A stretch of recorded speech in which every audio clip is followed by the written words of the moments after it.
form and rules, write or call 212-560-5825.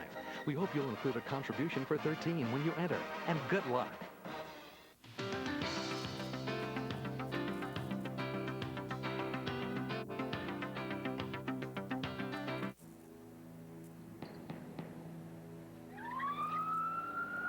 I get 17 years in prison. I'm probably going to be here for the rest of my life. The only thing that was on my mind was getting the next drug. That's it. There's guys saying it's okay to bash faggots. It's all right. To desecrate any part of the church, to us, this is the work of the devil. They called me a nigger to my face. Sick. People are reaching out for somebody that seems to care about them, somebody that loves them. You do not have a right to a good neighborhood. It's your responsibility. Get active if you want your neighborhood back, and you can get it back. Remember, there's more of us than them.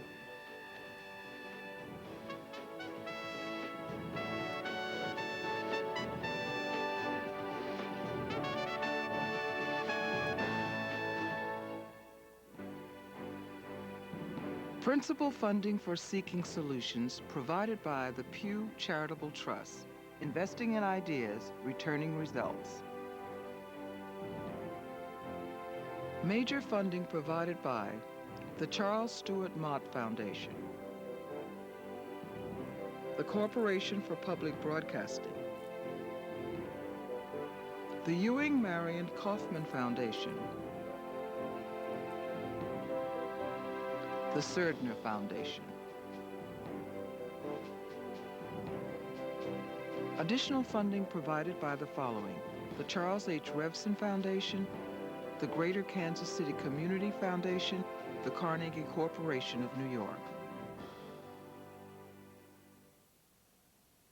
Hello, I'm Hedrick Smith. In neighborhoods across America these days, life stops cold at the chilling news of each new school massacre in a place like Littleton, Colorado, or Springfield, Oregon. Parents worry, are kids safe in school? Other people ask, where were the adults before the bloodshed? How can we prevent such violence? What gets lost in all the finger pointing and soul searching is the fact that some communities are coming up with answers. Tonight we'll explore half a dozen grassroots responses to teen violence, street crime, and hate crime, and then hear the reactions of ordinary Americans to these success stories. First, a community in our national capital, where hundreds of families lived in daily peril from a murderous teen gang war. But this is a crime story with a different ending, because someone found a way to stop the killing and rescue this community and its young people. Let's see how it happened. This is Benning Terrace, a public housing project in ground zero of a bloody gang feud. It was so bad that I didn't allow my grandkids to go out for 3 years. Ellen Munderay, a 52-year-old grandmother living in Benning Terrace, felt like a prisoner in her apartment. This is my living room right here, and I didn't even sit in my living room and watch TV. Because? Feared getting shot. Munderay lived in the direct line of fire between two rival camps, the Alabama Avenue crew and the Circle crew. Lee John Watson belonged to the Circle. When we were out there in the street, that was our own personal war. That's the war we knew. That's the combat, without any training, was to get a gun and go fire. And I've been shot 5 times. On the Avenue's front lines, Wayne Lee. Shot in the head, in both of my arms, and in the hand, in this hand, and in both of my arms, in the head. Derek Ross was a leader of the Circle.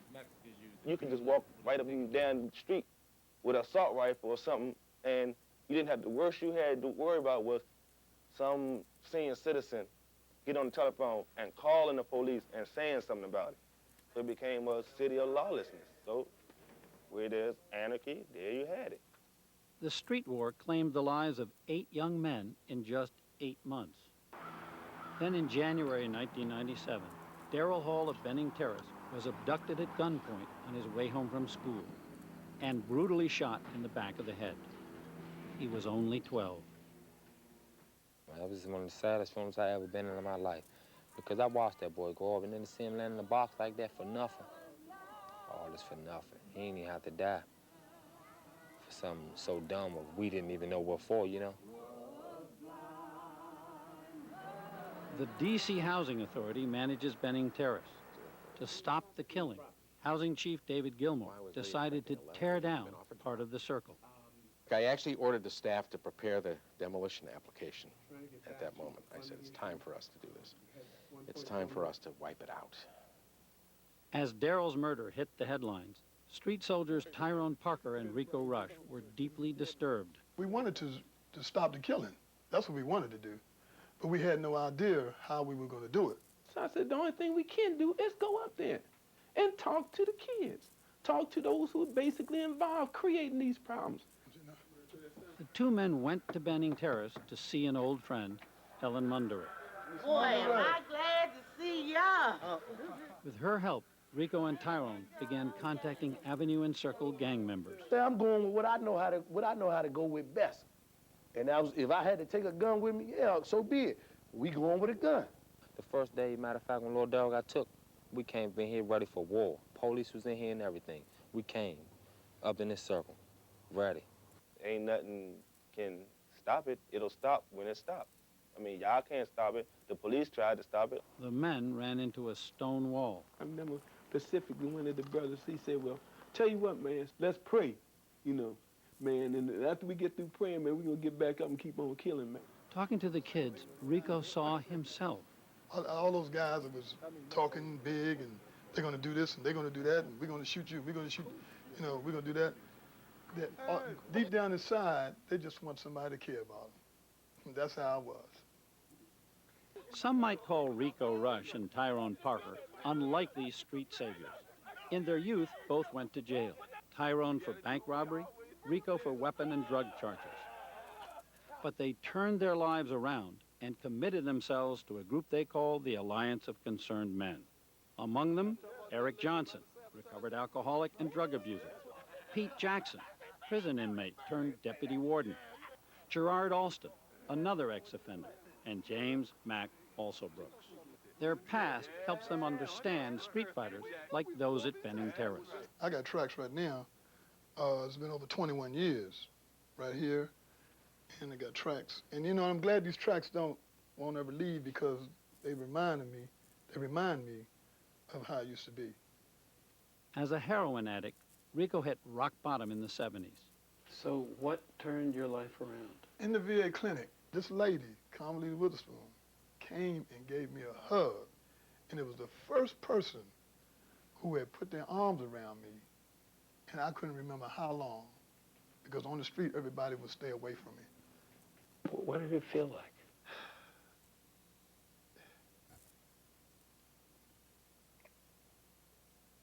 It felt like somebody cared. It felt like I was a part of the human race.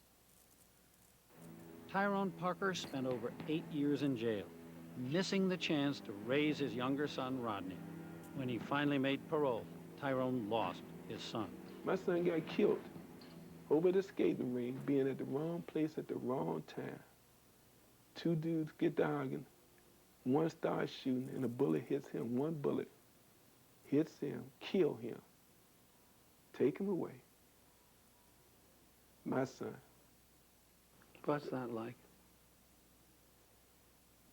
Like nothing that I can really describe, like a pain that's indescribable, like a future, like a hope going down the drain, like everything that you believe in, that you would wish for through your child is no longer in existence. And you ask why. Rodney's death in 1991 prompted Tyrone Parker to found the Alliance, its members vowing to end the cycle of violence on D.C. streets. But you gave the mission to us, and you've seen that we will be successful, no matter what. Once involved in a young person's life, they become totally committed, 24 hours a day. They operate on a simple principle, that deep down, everyone wants nurturing. Even the toughest of the tough want the human touch. They're always ready to listen and step in whenever things go wrong. They pray together. In these words we say, Amen. They break bread together. And taking a lesson from Rico, they hug. But when they showed up at Benning Terrace right after Darrell Hall's murder, the Alliance was viewed with suspicion. You just don't come up in there, you know, you got the nice Lexus, you know, Cadillacs and all that. Here, you got well-dressed black men jumping out, long coats on. It was a turn, they looked like homicide detectives. I left because I was like, this, they police. They can be wired. I'm not even talking to them. So I left. Derrick Ross had a spirit that was non-negotiable, no tolerance, very cold. Ran it with an iron fist. Whatever Derrick said, that's how it was going to be. But the Alliance persisted and earned the guy's respect.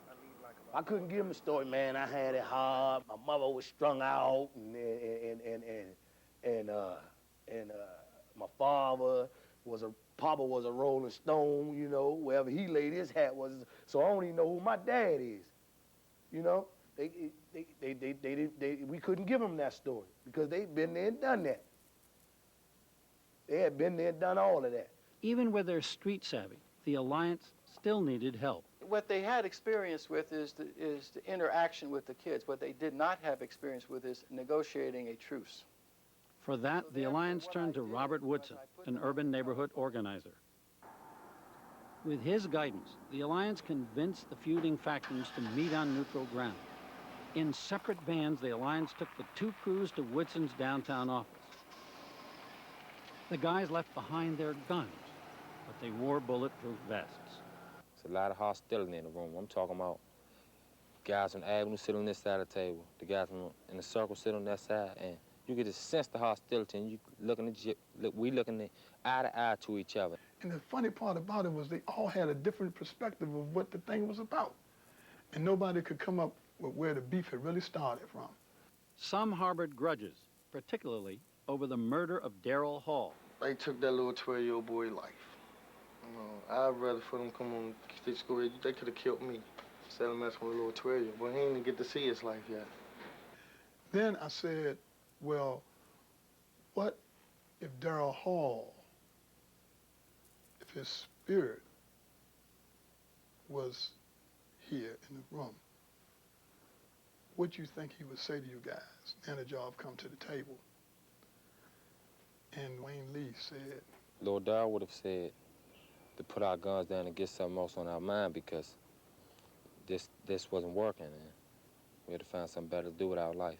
And the room got very silent. And at that moment, I think they started reflecting back. I sort of took them back as to what it was like when they were 12 and how it got to the level now. A 12-year-old is in fear of his life in a community that they used to be in, that they felt comfortable and free to ride their little bicycles.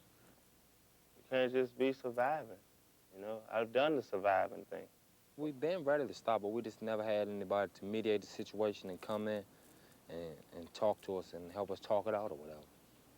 After years of street war, the circles and avenues agreed to drop their weapons and stop their feud. When their truce makes headlines, Housing Chief David Gilmore reads about it in the Washington Post. I'm sitting there reading this paper and saying to myself, that's it. Somebody has had the better idea. He calls Woodson and is invited to the Alliance's next truce meeting. I remember this kid that's sitting to my left looks square at me and he says, well, what are you going to do about the graffiti at Benning Terrace? The graffiti was like the Vietnam Memorial. They wrote the guy's name on the walls in memory of them. You know, when I come out some days, I look at their names on the wall, and it'll bring back memories. And I think about the type of guy they was and how I miss him so much. And I looked at this kid and I said, you know, I'm not going to remove the graffiti. I don't have any plans to do it. But you might want to. We didn't really want it to go, but if it had to come down, we was going to do it ourselves, you know. Dropping his plan to start demolition at Benning Terrace, Gilmore agrees to pay the street guys to remove the graffiti. Gilmore was essential because it's one thing for us to give a man a spiritual uplift. He still got to eat. The avenues and circles work side by side, to remove years of painful memories. I mean, it was like you put the past behind you. And it wasn't like you just put the past behind you because you turned your eyes away from it. You took the past away. They were so anxious to put the past aside that they were willing to reach out to grab anything they could. Where's payday? Even a $6.50 an hour Next job. Friday. Removing the graffiti takes 4 long months. Next, Gilmore hires the Benning Terrace guys to beautify the housing project they used to terrorize. You don't burn and destroy something that you build. That's why they would get up an hour before reporting to work at 8 o'clock and water the grass, because they had planted the grass. They had planted the flowers. Gradually, Benning Terrace goes from ghost town back to neighborhood once again. Success at Benning Terrace prompts Gilmore to assign these former gang members to jobs across the city, improving other D.C. housing properties. Lee John Watson, who had faced a 5-year prison sentence just before the truce, lands a construction job at another housing authority project. I'm satisfied. I like my life like this. I like the way I get paid. At one time, I used to walk with my head slumped. Now I can walk around with my head up. His hard work earns him a promotion. This is a white shirt that identifies folks as a supervisor. On the first anniversary of the Benning Terrace truce, Lee John gets a coveted supervisor's shirt from Gilmore. Man, shoot. I seen the white shirt. It was just like, that was like almost a moment of winning the lotto, winning the big prize, the grand prize, you know, because it was Lee John's day. And I went in the house and I threw the little shirt on. I got in the mirror and I was like, you the man. You know, you are the man. Good afternoon. Thanks for calling DC Housing Authority. How may I help you? Hi, my name is Viola Jackson. Wayne Lee secures a spot handling calls on the Housing Authority's maintenance hotline. It's a 9 to 5, you know what I'm saying? You go to work every day. You don't have time to get yourself in no trouble or go out and shoot and all that. It's 2674. It's a better way for me. And I'm quite sure that the other guys looking at it just like that, too. Thank you, darling. You're welcome. The biggest surprise, Good morning, DCHA James Creek. former Circle leader Derek Ross. This is the same guy that a lot of people said that I don't know why you're going to talk to him. He'll never talk to y'all. He'll never do this. He'll never do that. This kid has literally taken his life and flipped it upside down. Or shall we say, righted it from where it was. And that was done 1225. It was called Among in. hundreds of applicants, Derek wins one of 12 coveted slots in the Housing Authority's Management Internship Program. He works in a property management office.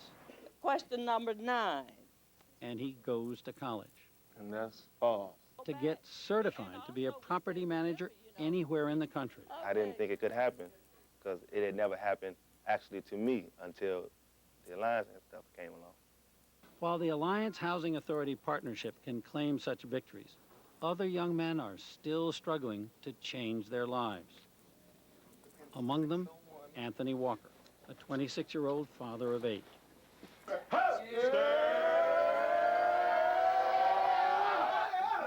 right. You see all the energy come in? To help young men and women along and build their confidence, the Alliance teaches life skills. Wait, Anthony, go ahead. During today's discussion, Anthony is worried. He's trying to go straight, but he feels trapped. Hey, I'm still where I'm at. They ain't giving me a chance to get myself together. Every time I try, I'm getting snatched back like 4 doors behind. Every time I get through one door, they snatch me back another 2 more doors. That's right. So then when my daughters and my kids get older, they gonna be right there stuck and fucked just like I was. No, they ain't. You know why we gave you so much hugs, didn't we, man? You came in here, man. Did we give him some hugs and love, brothers? That's right. You know why we give you so much hugs and love? Huh? Because we know where you were and where you are what? Right now. And you know what? And it take a man with courage to say what you did. You understand about?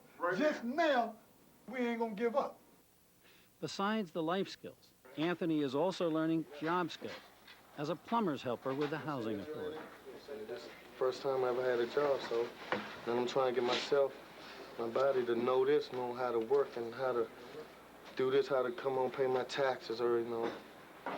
Anthony is trying to head in the right direction, but some others have fallen off the track. A few have dropped out of the program, at times even trying to sabotage it. 4 other Benning youths were convicted of Darrell Hall's killing and are serving time. Certainly crime hasn't disappeared here, but police statistics show a stunning improvement at Benning Terrace in the 2 years since the truce began, far beyond nationwide trends. From 8 murders in 1996 to 0 in 1998. Hold it, come on down, Pookie. And free from gunfire, Ellen Munderay's grandchildren feel safe playing outside again. Life is good in Benning Terrace. Life is really good here. But the police still worry about the day when the truce is put to the test. Unfortunately, not everyone has got involved. You have guys that used to be involved in the life of crime, now involved in the community and working along with the police officers, but still know some of the people that haven't kind of changed over. So it creates a conflict of interest. The ultimate test comes the night before Benning Terrace and the Alliance plan to celebrate the 2nd anniversary of the gang war truce. Shooting shatters the night. 3 Benning Terrace youths, 2 of them part of the program, are hit and rushed to the hospital. And it was an effort, they think, to sabotage the program? That was the impression that I had, that they were jealous about the positive things that were coming out of the whole program. By morning's light, the crowd slowly assembles to receive the news. Fortunately, the victims' wounds are only superficial. We show the kids that when they're down, we're still gonna be here. And this is the spirit that we bring to the table. They're gonna have some circumstance. This is not a perfect situation.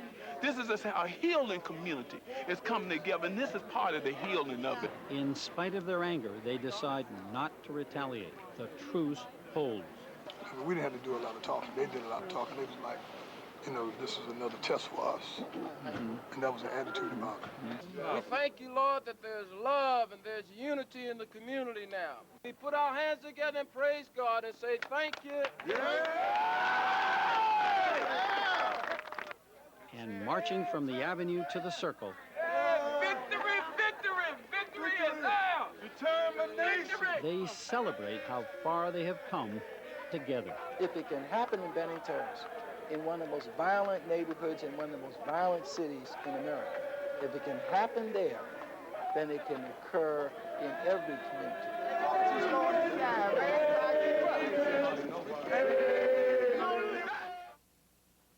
As you'll see, our program will crisscross America east to west, north to south, cities, suburbs, rural towns. To share the lessons of the Benning Terrace experience and to talk about similar challenges all around the country, we come now to Portland, Oregon for a public dialogue. We've invited a cross-section of people to talk about how Americans everywhere can work to reduce teen violence. John Miller, I'd like to ask you to begin by telling us whether or not you have these kinds of problems here in Portland all the way across the country. Yes, we have the similar kinds of problems. We've had a significant gang issue for over 10, 12 years. It's culminated with drive-by shootings and deaths and stuff on the streets. And we've seen an emerging ethnic and other race gangs kind of developing in the city of Portland area as well. Thank you. Let me ask you, Dennis Murphy, you come from Springfield, Oregon. It unfortunately made the headlines a little over a year ago with a terrible shooting in the schools, 4 people killed, many more injured. What kind of impact does it have on a community to go through that experience? What's it like? It's your worst nightmare.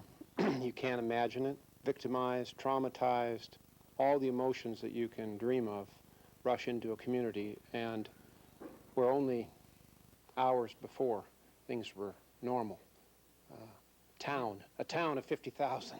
Yeah. Does it change your sense of vulnerability? Absolutely. First of all, you can no longer deny that this can happen in your own backyard. You have wanted to believe this is from somewhere else, it belongs somewhere else, it's not going to happen here. Professor Blazek, your job is studying crime. Right. The problem's huge, it's pervasive. Has it changed kind of in its locus, its dimensions, We have a generation of young people in crisis. A fifth of our population of Americans are juveniles, and every single one of those institutions that involves going from childhood to adulthood is in a state of crisis, whether it's the family or the school or the media. All these things are happening at the same time, so everywhere we see problems with young people that we didn't necessarily see before. I want to ask you all about your reaction to what you saw at Benning Terrace. What surprised you the most? What impressed you the most? John Kanda, any response from your experience? Those young people and the gentleman that went and helped them out spent time with them. They didn't just go there one time. They didn't just say, we're here, we went through that, and here's some things you need to know, and walk away. But they stayed. And I think that's one of the things that we see that's not happening enough in the lives of young people is the consistency of the adults who walk in the beginning, recognizing that it's not just a commitment between 8 and 5, but it's a 24-hour, 7-day-a-week commitment that if you tell a young person and you look them in your eyes, I'm going to be there for you, if they call you and you're not, you've lost credibility. So we have to do a better job, just like they did, at being more consistent. I want to ask Chris Phillips, if I understand it correctly, you are today in a wheelchair because of a shooting, is that right? Oh, yeah. Can you tell us what happened? I got shot sitting in my car by a rival gang member who was like a young gang member trying to get a name for himself because he remembered back in the day how much things that I've done in my past, and it was like hard for me to escape my past. That's why I think it's very important that kids understand that once you get involved, it ain't like you can just say, well, I don't want to be involved in it no more when you done things to people in the past which they're not going to forget about. So it's like you have to, it's a consequence for each thing that you do. It's like you might go to jail, or you might get shot, you might end up in a wheelchair, or you might be dead. Thank you. Let me ask whether or not there's anybody in the audience, anybody here, who feels that maybe this is a soft way to go, that maybe we ought to take a tougher line here. Go ahead, please. We can't negate the fact that once you step over the line, we can't do what we've done in the past in this country and say we can let a kid walk away with 2.5 years in a juvenile detention for a murder or probation for a rape. The kids have to know we have clear, bright lines, and when they commit violent crimes, there's going to be a consequence, and they have to be held accountable and responsible for those crimes. And I can relate to what I saw in this film, to what this young man said about seeing someone in a casket, because I saw my 12-year-old daughter in a casket. She was murdered in a stranger-to-stranger incident by a 16-year-old violent youth, so I certainly know what they're talking about. I wonder if anybody else wants to add to that point there. Yeah, go ahead, please. Well, what I would say, I think that's clearly true, that if someone commits a crime, they should be punished for it. But it seems to me that as a society, we've emphasized the punishment at the exclusion of the nurturing. And what we just saw at Benning Terrace is an example of how even a war zone can get turned around when there's support and caring. And that is what's lacking. What we know is that the vast majority of young people in this country don't feel that they're being supported by adults, and they need that. We have a school principal here, right there. Yeah. You know, as I look at teenagers, they get all the bad rap. We see this when children come to school as young as 4 years old in pre-kindergarten. What is it you We see? see these tendencies toward violence as a way to solve Aggressive behavior. to solve problems and to feel better about who they are. And I think as an educator, what I always advocate for is to be proactive, and I think we have to start, and we have to assume that we must train and educate every child from the time they enter school in different strategies for problem solving. Thank you. I got a teacher over here. Is there somebody here from Springfield? What's it like in that school now? What do you do in a school after there's been something like these terrible killings? There's been a great deal of bonding. I teach at Thurston Middle School. I'm a 7th grade teacher, and I knew Kip Kinkle and knew of his father and knew how he sought out the help. Teachers knew that this young man, had a bent towards This is the boy who violence. did the shooting. You see, as an educator, we know the youngsters that have a potential for some of these things. When they demonstrate how to build a bomb in class, you know that more than likely they have some knowledge. Kids today are very intelligent, as you had mentioned, and they seek out to their passions. But as I saw in the clip at the beginning of the program, the man that waited until he was in prison and middle age to get a hug, Our kids need more hugs, and they need more hope. You're a young person. Are people reaching out to you? Do you feel you're getting the support? I mean, what works for you? Mentorship helps, and knowing that you are important and that you can make some type of, you can give something back to the community, basically. And you want the chance? Yes. Mr. Richardson, I want to ask you, what was struck me, and we just heard it here, somebody, she wants the chance. And the comment was made in this video that we just saw, they were hungry for it, they were waiting for it. I mean, is that your experience? Well, without a doubt, certainly all young folks that I've dealt with, young folks spell love T-I-M-E. And what we seen in that video, I've started situations to where a young man was sentenced 7 years. And from the time he went in the courtroom to the time he was released from prison, we kept a relationship. It's all gauged on you can give and not love, but you cannot love and not give. And what we really need to understand is that if it's really legit, it won't be debatable. Young people in the contents of understanding, they must first be respected as a person. I want to ask you, Lee John, what is the magic touch? What is it that gets to you and turns a guy like you around? Well, basically, what really got to me was just that lifestyle wasn't me. It just wasn't me. You know, and I look at a lot of parents in here and I see the hurt in their faces. And I really had to look at how I created heartache for all of these parents, even my parents. You know, I had 2 hard-working parents. Father was supervisor in Metro. Mother was a certified accountant. When I went to the street, I chose to go to the street.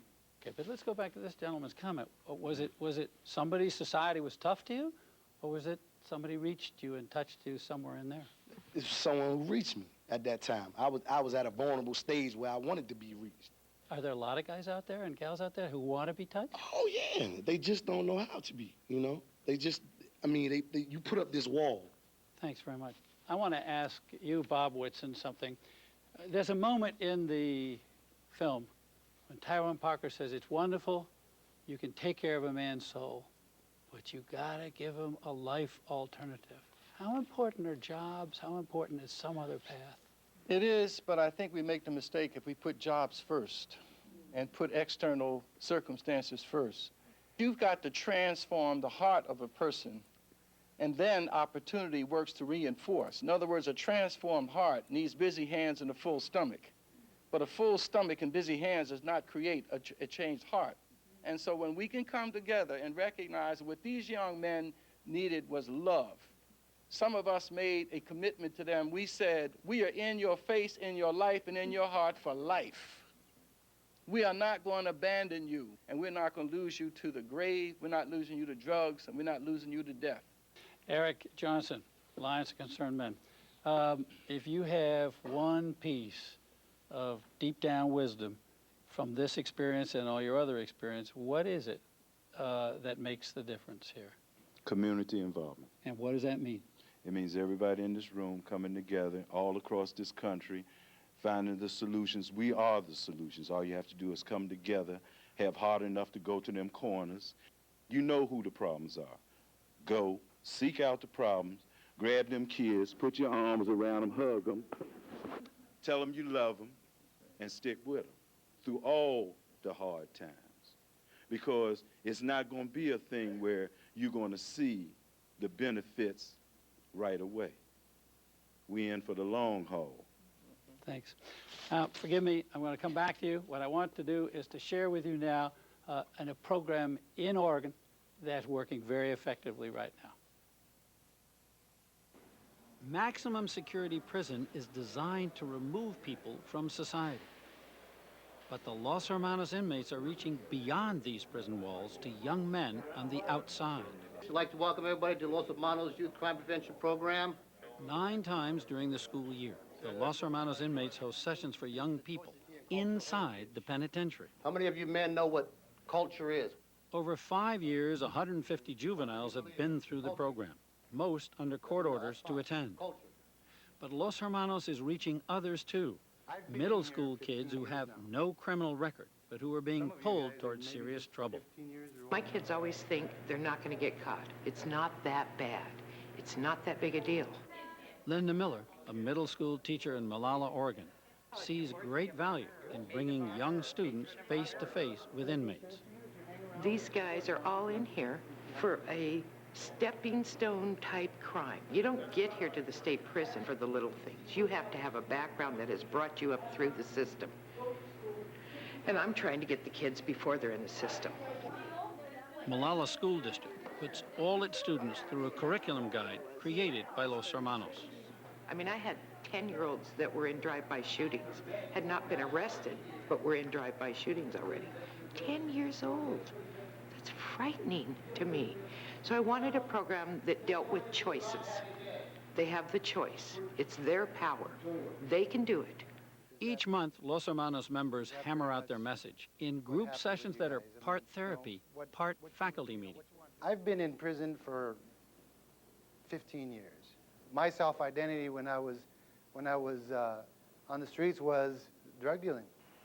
We wanted to try to keep the kids that we knew out there, which was our own children, nephews, and nieces, from ending up in prison like we did. Because some of them were already going down the same path. They even looked to us as their heroes, if you will.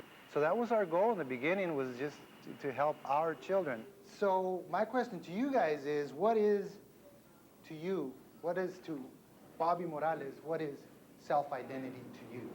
Self-worth, what's important to me in my life, family, children, happiness. Brett? It's also on how I define myself. And the culture I identified with was the criminal subculture, the people that were outcast, the kids that grew up in single families, where it was just a mom or a father at home. And we identified with each other because we were going through the similar experiences.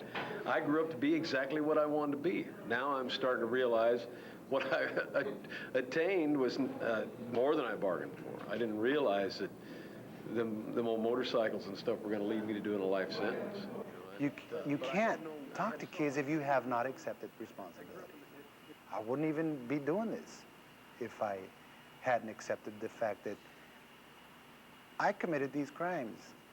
Nobody told me to commit these crimes. I did it.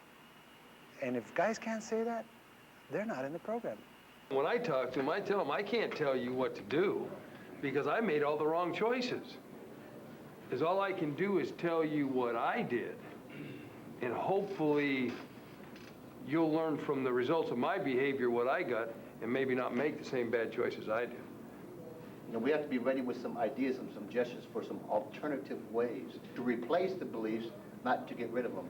I agree with you, Gypsy, but I also agree with Harvey and with Will that basically all that we can do is tell them that we were in their shoes and we chose an identity that got us here. And if nothing else, if you can plant that seed in these kids' heads, that the identity that they have right now, if it's similar, then they're going to end up in prison or dead.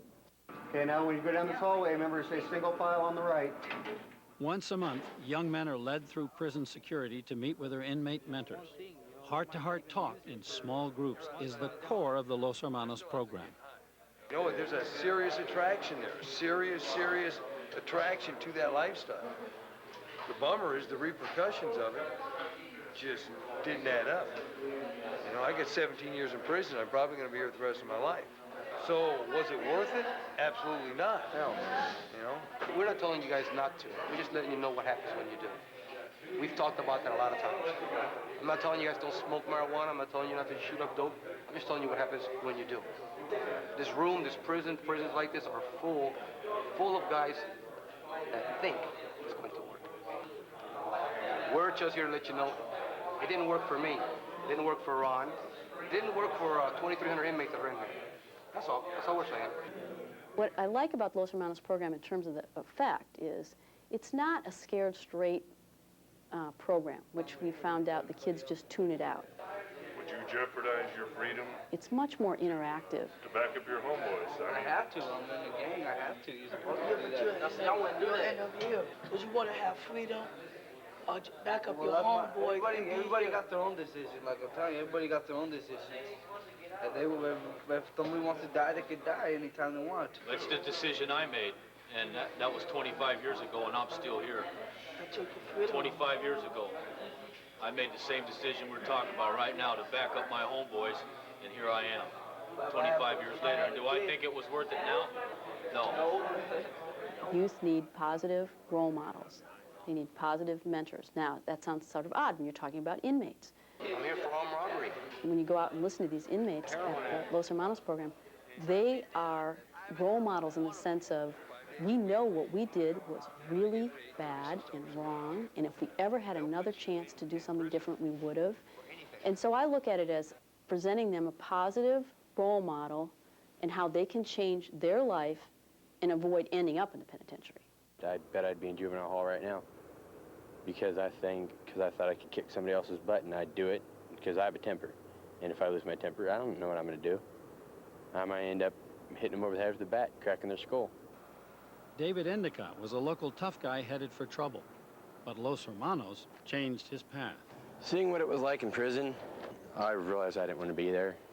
I realized that I wanted to be able to use the bathroom when I wanted. I wanted to make my own choices. I wanted to do what I wanted when I was of age. Here I am growing up, getting a better life, doing what I want more now because I'm older. I have more responsibilities, and now they're getting older and they have no life still. And I just wouldn't want to end up like that. End of session. The inmates go back to their cells while the young men file past the guards and back to freedom. I've seen youth that have gone to the program who stop committing criminal activity. Not everybody changes overnight. We're looking for incremental, overlapping things that work together to make some changes in youth. A lot of us use the term give back to society. I don't like that term. I'd rather use the term to make a difference and try to make my society, the place that I live in, because I'm part of the society, the place that I live in, a better place to live in. Let me ask you, you've been in the program, I understand? Yes, about 5 years ago, I was there when I was barely getting into gangs. They teach you about consequences to the crimes you commit. You want to go rob a store, you know, there's a punishment for everything. So you really think about twice of whatever happens, you do things. What, didn't anybody before tell you not to rob a store? Not really. I had my mom, you know, she always told me what was good and bad, but being a kid, you don't listen to your parents, really. You just you want to run around wild and do whatever you want. You didn't listen to your mom, but you listened to these guys.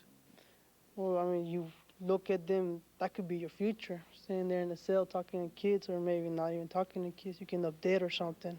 Are you still tempted to rob the store? No, I work now. I got my son. So I do whatever I can for my son. So robbing a store is not really a good idea. Getting locked up, he ain't gonna be able to see me. I noticed that back here, 4 rows back is one of the young men. Mom's over here. I just wonder whether or not, from a parent's viewpoint, whether or not you see anything and sense anything in your son as a result of this program. I hope it opened his eyes up to see what people are in there for so that he doesn't get into that kind of trouble. Yeah. And so the idea was to get him there before he got in trouble. I mean, he Right. wasn't in trouble, right? Right. What do you think when somebody says in a program, you're going to take your 15-year-old son to the penitentiary? I mean, as a parent, how do you react to that when you first hear it? when he told me he was going over there, I was like, you know, I got real nervous. I thought, what in the world does he want to go over there for? But I think it's been a great program for him. So it's reaching them. Mm-hmm. It's reaching them. Reaching out to him. Let me just ask, if there are people here who work with younger kids, how early do we start? Somebody said you were talking earlier, the school principal was talking, 4. Anybody work with kindergartners, first graders? Yes, ma'am. I was a former juvenile court counselor, and I made an active decision to become an elementary school counselor because I feel like I can be far more effective in doing violence prevention with the very young children. Very young meaning? Kindergarten through 5th grade. What do you say to I them? call them life skills. I'm teaching them anger management, how to be empathetic, how to recognize how other people are feeling, how to solve problems, how to make good decisions. How to avoid fights in the schoolyard? Absolutely. And I really believe that we're missing the boat by not using schools in particular elementary schools, to do far more violence prevention, far more community building, bringing people together. What can we do? How do we start to bridge these gaps and get to some of these young people before the disaster, before that terrible thing that happened to your daughter? What I know about this, since I've been involved in it and studied, is that kids start acting out around 9 or 10 years old. That's when it really starts happening. You know, when you have somebody that is abusing animals, when you have somebody that is attempting assaults, when you have somebody who is making pipe bombs and bringing them to school, and then trying to almost murder their own father, why didn't someone step in? Because all of a sudden, I had a 12-year-old daughter who was dead on the street, who never knew this individual, and he never knew her, but he was out to destroy somebody, and in the middle of it, he destroyed a lot of lives. Let me ask you, you're an experienced youth counselor. How do we make these connections earlier? How do we as a country, and how do we in our communities do this earlier? Personally, I don't think it's that difficult. You open your door, you walk outside, you find some people who are gathered in front of your house, you have a conversation. And every time they come back, you have another conversation. And maybe the next time, I don't wait for them to come to me, but I go where they are. Do enough people do this? No, enough people don't do it because they think it's more difficult than that. I'm suggesting that our mentality changes, whether I have money or if I don't. It's not a job for me. It's a lifestyle. And until we take on that mentality and say, no barriers can stop me from walking outside my house and talking to those people who are in my yard or on my block, that's what we have to do. It's very basic and it's simple. Mm-hmm. Let me ask you, you work for the city of Portland. Do you see people in the city, private citizens, sufficiently involved? And do you feel as though the city is putting enough resources into the kind of program that people here say is needed? Yes, to all of those. And I also, to add to what John was saying, I think another reason why people may not be immobilizing as much as they could is because people are afraid. I mean, we're seeing the availability of guns at an alarming rate. That's a fearful thing. It's a fearful thing to walk into your house and find a son or a daughter with a gun. So I think that's one of the main reasons. I think that in response to this whole gang phenomena, we've just done the best we could. And over time, we're finding new things to do. I think what we seen in Benning was that there was a precious resource that may have went untapped. And that was some guys that were ex-cons, what a lot of us may call the least of our communities, that were a precious resource that helped turn that whole situation around. I think it's an abundance of that same resource in this community. I want to ask you, Judge Leggert, listening to the dialogue tonight, reading what you read in the newspapers, whether or not you feel as though maybe through shock therapy, more and more Americans are waking up to the fact that this is a problem on our doorsteps, not on somebody else's. Well, I hope so. One of my concerns is that people want the problem to go away and are looking for quick, easy solutions. As I said about the program myself, there's a bunch of different things happening with these youth, and we're hoping that they're all giving them the same message. Maybe one youth's going to be touched by a program where a man from the community come and talk to him, and somebody else needs a different kind of mentor. Maybe they need a little bit of tuition to go to school. Maybe they need glasses so they can see the board. So there's a lot of different solutions, and there's a lot of different issues that people need to look at. And a lot of it costs money, and we just have to understand that if we want it to go away, it's time and money. Mm-hmm. Yes, ma'am. It took Bethel, Alaska, Springfield, Oregon, Paducah, Jonesboro, and finally Columbine before people said, this is highness. Our kids are killing our kids, and do we want to continue to watch this happen? It took that many shootings and that many dead youth before we did wake up and say, no, enough is enough. And I agree with the judge and several of what all of these folks have said. There are so many solutions, and we do have to make it multifaceted if we want to save our kids. I want to thank all of you for taking part in our dialogue this evening. Together, we've been probing one of our country's most painful and haunting problems, young people killing young people all over America. We've focused not on the agony, but on the healing. We've just seen 2 effective anti-violence programs and heard some practical and inspiring ideas. One powerful message is that we cannot stop teen violence just by blaming Hollywood or gun dealers or Washington. We ourselves have to get involved. And that means hugging, it means TIME, it means all the things we've heard this evening. It takes time, work, and commitment. But anything less risks more bloodshed tomorrow. Now we're going to see how two different communities are winning in another battle, the war against drug dealing and street crime. We begin in Chicago. All right. Baby, please don't go.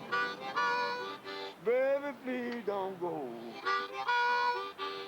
In a tough city, Uptown is a tough-looking neighborhood. But looks can be deceiving. Uptown draws people from all over the world and from all levels of society. Normally, when so many different kinds of people are jammed together in the same place, that spells trouble. Gangs, turf wars, street violence. But here, the crime rate is stunningly low, half Chicago's average.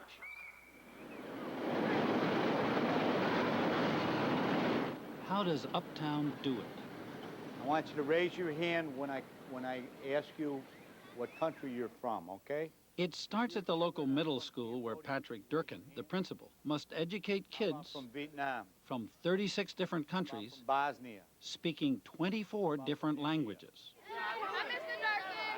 Durkin and many others see a strong community spirit at work in Uptown.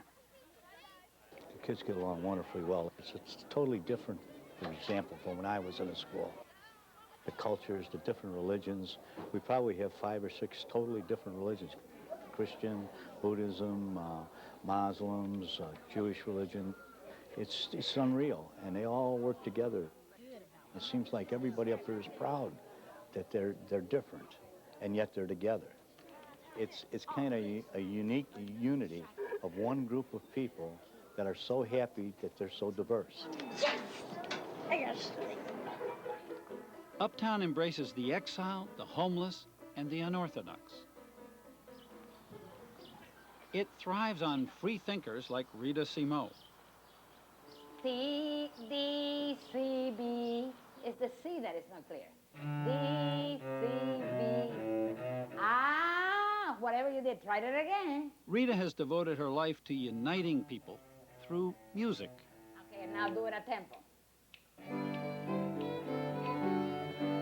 And I had this idea about having a free school so that people that want to learn but don't have any money could do it. And so Uptown was the perfect place because we have blacks and Latinos and whites and Orientals and we're all in the same boat.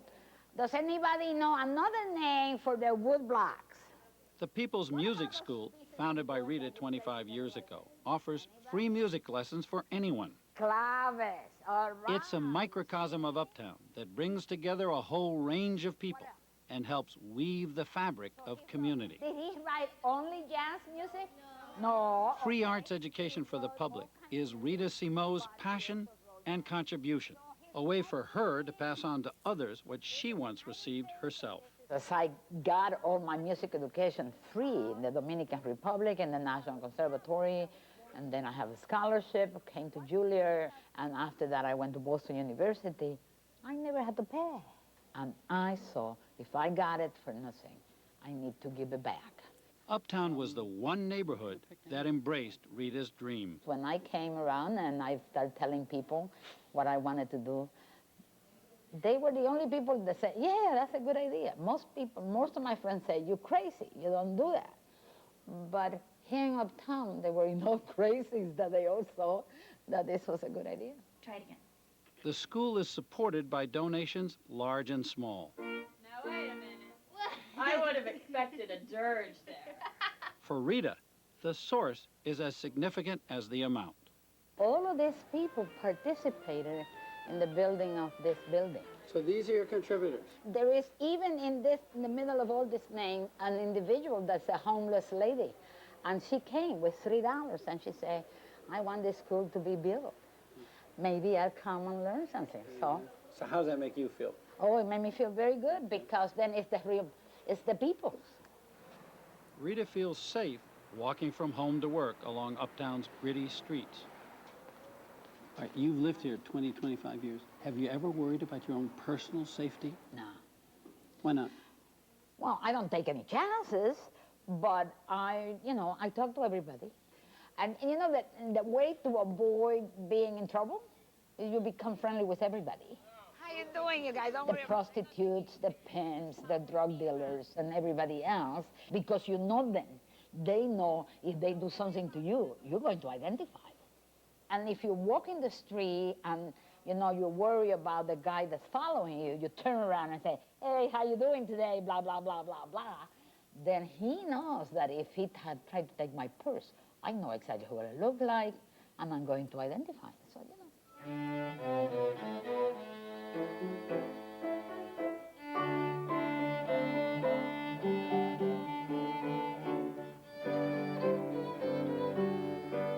The biggest problem in our society is when people live so totally isolated that they don't know who their neighbors are. And that, to me, is the biggest problem. So once you know who your neighbors are, then you're okay.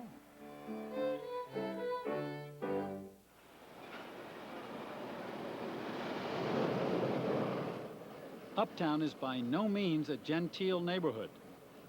Poverty lives just down the block from affluence. 1 person in 4 is on public aid. 1 in 3 was born abroad. But Uptowners band together, and violent crime has eased significantly in the past 5 years. In 1998, in a neighborhood of 64,000 people, there were just 5 homicides. It pays off in lower crime, it pays off in better relationships. And Officer Joe Cox of the 23rd Chicago Police District lives in Uptown and has worked its streets for over 12 years. How do you account for the low crime rate in an area where you would expect there would be a lot of crime because there's so much diversity? Traditionally, it was the police officers trying to say, we'll handle this, and we're oftentimes reactive and very much less effective. Now, we work with the community, we work with the business agencies, and we work with downtown. I think the community at large understands that we have challenges here that many other districts and communities do not, and that they're willing to work with those challenges for the richness of the whole community. There's the beauty of Uptown, the color of Uptown. They all want to work together for that beauty. That community spirit is the key to Uptown's surprisingly low rate of crime, according to Dr. Felton Earls of the Harvard School of Public Health. Dr. Earls is principal investigator on an historic decade-long study comparing 343 Chicago neighborhoods. The old literature in social science says that ethnic differences within neighborhoods create turf wars, create problems, create gangs, rival gangs. Therefore, violence rates within these diverse neighborhoods would be quite high. That's the old literature. Their new research confirms what Officer Joe Cox has learned from working his beat, that community spirit and interaction can significantly reduce violent crime. In fact, the study claims, social cohesion affects the crime rate more powerfully than such factors as poverty and race. What does a cohesive community look like? What are its characteristics? Well, I mean, we see a lot of social interaction, between adults. I mean, friendly social interaction. We see kids of different race and ethnic groups playing together. We see a lot of adult accompanying supervision of children. It comes as a surprise to many that such a diverse neighborhood is considered cohesive. But the glue uniting rich and poor, immigrant and native born, is the scores of nonprofits, immigrant associations, and religious groups based in Uptown. In fact, Uptown has one of the highest concentrations of active civic groups in the country.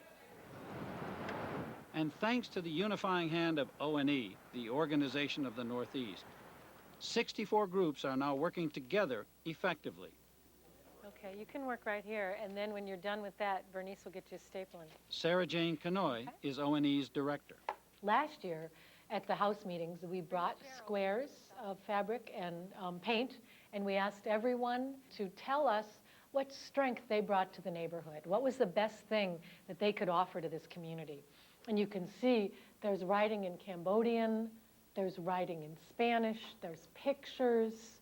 It's just beautiful. And to me, it symbolizes the way that O&E brings the community together and calls on everyone's strengths. I'd like to see more low-income housing in the neighborhood. I'd like to see greater support from parents to schools and from schools to parents. I'd like to see more cross-generational activities for seniors and youth together. I think in Uptown, there's a tradition of communication. And make O&E more accessible to everyone. People may argue, people may disagree, and they do disagree across their diversity, but there's a tradition of being linked to one another. In the past, uptown organizations used to exhaust themselves fighting over the same few social service dollars. But today, member agencies come together to air their concerns and do it. Thank you. And then join hands to seek more resources for the entire community. I don't think you can solve any community problem in isolation. If people are engaged in the community, they're engaged in the full life of the community, and that affects crime, it affects politics, it affects the way that people relate to kids on the street. How do you explain the way uptown people work together? I don't think we social scientists have a very good understanding of what is happening. It is happening at a neighborhood level. So it's not that families are changing very much or, kids are changing that much. I think that it's neighborhoods and institutions that are changing.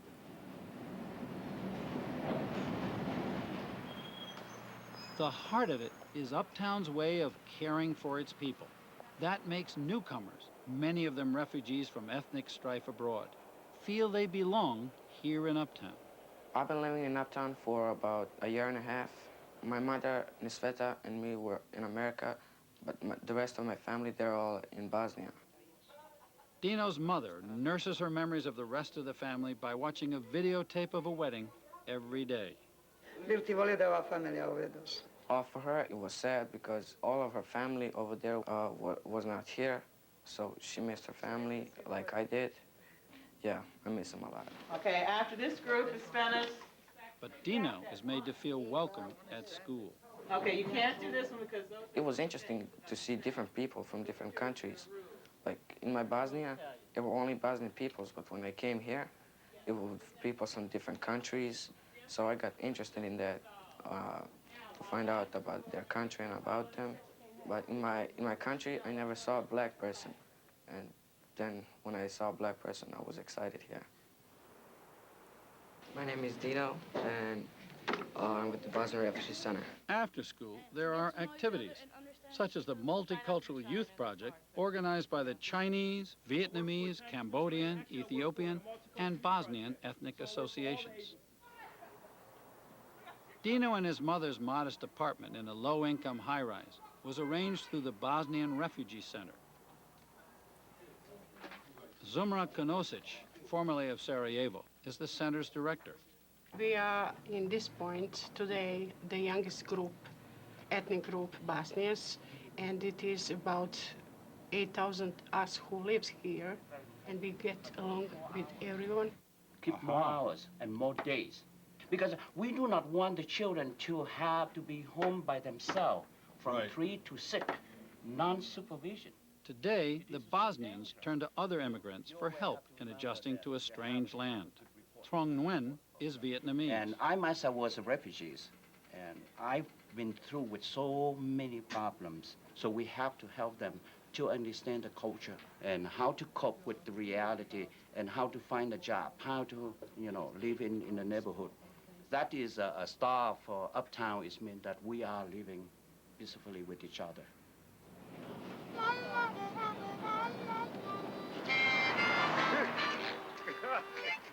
I lived in Chicago all of my life, and I never seen a neighborhood like this one. It's not just immigrants who find a lifeline in Uptown.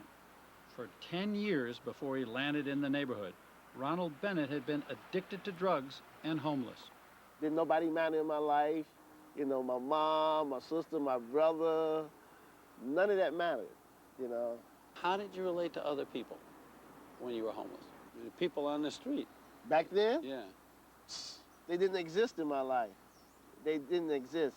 The only thing that was on my mind was getting the next drug. That's it.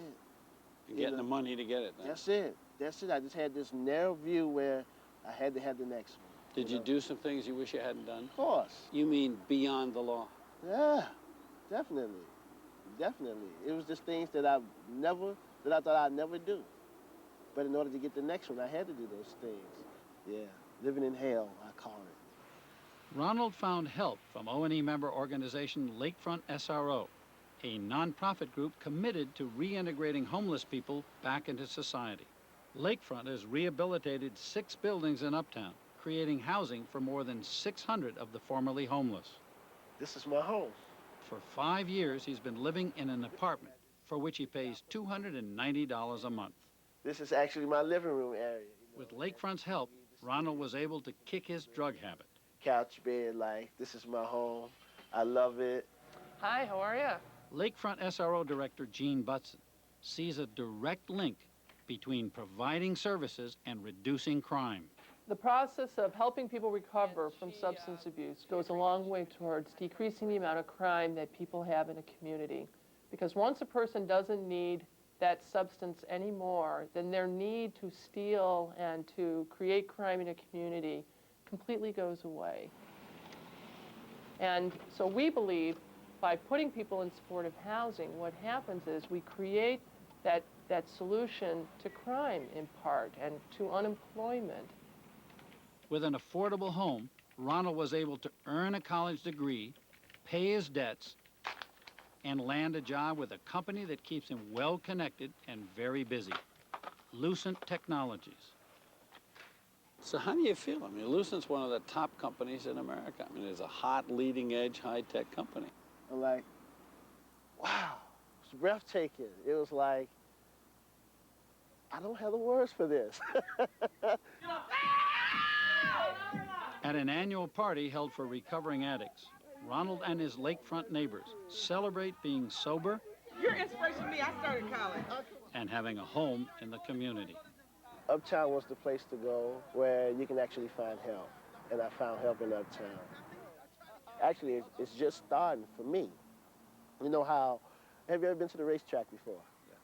You know how the horse get in the gate and the jockey settles in and then the door open clean and they're off, right? Well, I'm just settling in the gate now. You know, I still got a lot of things I want to do in life, you know? So once the door opens, then I'm really on my way. Now we'll turn to a public dialogue in Kansas City, Missouri, with a cross-section of people from this region to discuss what lessons that Uptown teaches us about community building and reducing street crime. Mr. Alvin Brooks, I wonder if I can start with you. You're a long-time community organizer, a veteran of this. I wonder what your impressions were from this film. Well, I think what was shown is that there must be a collaboration and cooperation between various entities in the community. No one can do it alone. So there must be some direction, there must be some solution-oriented projects, and it must involve all entities of the community to the extent that you have some accomplishments so that people will feel that they can make a difference in their lives, and they can make a difference in their lives. Good. Thanks for your comment. Alan Young, you were a trigger in your community. Tell me what happened. What got you started? Actually, I was sitting at the TV watching Cops. And I looked out the front window, and what I was watching out my front window was more interesting than Cops. More violent. More violent. So, and I laughed for a few minutes, and then it really hit me. You know, this is sad. I mean, it's funny, but it's kind of sick that what I'm looking out my front window is worse than what I can see on TV. So at that point, we decided that we were going to do something. And what'd you do? The first thing we did was we went to the police station. I went to the sergeant, and I introduced who I was, and I asked for help. And his suggestion was to contact the neighborhood association. And when I tried to do that, I found out there was not a neighborhood association. No neighborhood association? At that time, the leadership of the neighborhood association had gotten elderly, and it had pretty much dropped off. So at that point, we knew we had to start from ground zero. So we started with our block. We organized our block, and we got the drug house off our block. So at some point, you just got to decide to do it. You got to decide you're not going to wait for somebody else to clean your neighborhood up, that you're going to stand up and do it yourself, no matter what it takes. Good. Thanks. Okay, Mike Bushnell, let me ask you. Where was your neighborhood 10 years ago? Where is it today, real quickly? And then what's made the difference? As far as 10 years ago, I can honestly say that we're leagues better now than where we were then. And I think what has made some of the difference is the neighborhood association. To give an example, there was a drug house on one of our corners. We didn't really know the people down there, but they said, for the good of the kids, we've got to picket this drug house and take license numbers and names. And that brought about 50 people together that didn't know each other. So they formed a cohesive bond, and they have now bonded with the neighborhood organization, and we're just going up, up, and up as far as the northeast area of Kansas City is concerned. Terrific. Now, we got the message out here, right? Get active, get involved, get organized, get collaborating. If it's that obvious, how come it isn't happening in more places? Major Chapman, I want to ask you, you're a police officer. You deal with a number of communities. Is fear an inhibitor for people to get involved? Are people worried about violence and getting hurt themselves? Does that slow things down? It absolutely is an inhibitor. It makes people withdraw behind closed doors. They stay inside as much as possible. They fear the night. They don't get to know their neighbors. It has a huge impact on neighborhoods and cities. And how do people overcome that?